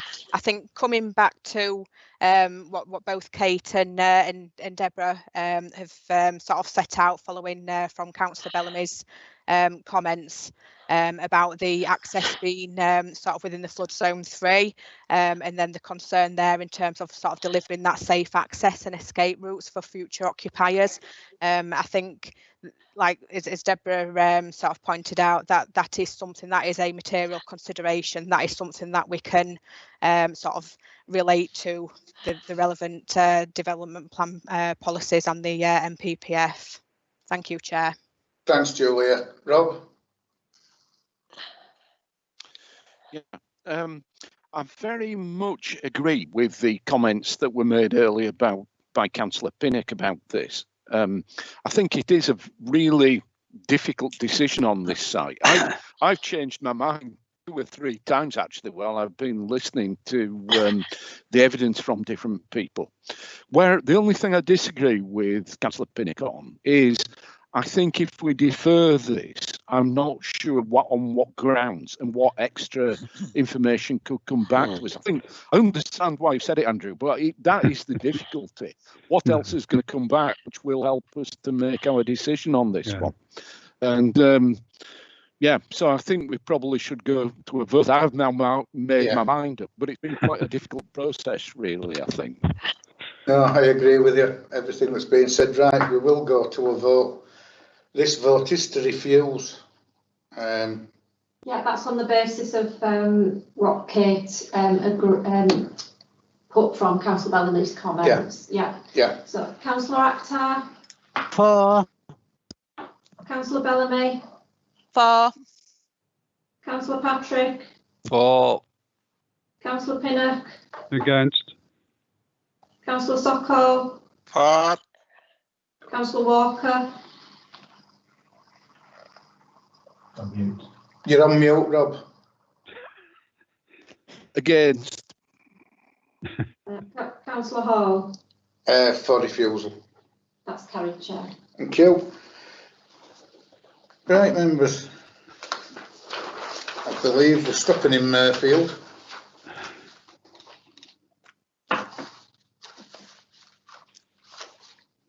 I'm going to get to the page.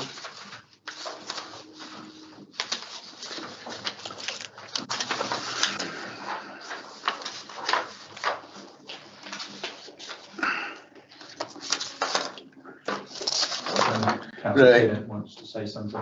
Item 11. Andrew. Yes, Chair. I apologise for this. When we were being asked for interest in lobbying, I had completely forgotten that I actually spoke to somebody on site on Monday on this site, a local resident. I didn't express an opinion, but we just talked about the site. So I'm making sure that's recorded and apologise for not doing it before. Thank you. Yeah, right. Next item. God, it's never ending. Old Bank Road, Mirfield, page 147. Thank you, Chair. Adam Walker, I'm a Senior Planning Officer for the Council. This is an outline application for residential development of up to 63 dwellings, with all matters reserved except for access. Members will note from the agenda update that the applicant has requested that the application is deferred. This is to give them further time to address officers' concerns regarding contamination. Given the background to this site, which includes previous applications submitted by the same applicant, and the length of time that the current application has been lodged with the Council, officers are of the opinion that the application should be determined. This location plan, which you can see, identifies the site in red. The site is broadly flat with just a gentle gradient down towards Old Bank Road, and it comprises overgrown land. The proposed point of access, which I'll just identify there, off Old Bank Road, would involve the demolition of 3 terraced houses. This aerial photograph shows the site and its surroundings in a bit more detail. There's a primary school to one side, and then housing to much of the remaining boundaries, and there's also a restaurant to one side as well. Here's the indicative layout, which shows how the site could be developed with 63 dwellings. It shows a mixture of terraced, semi-detached and terraced houses, mainly set around a large area of public open space.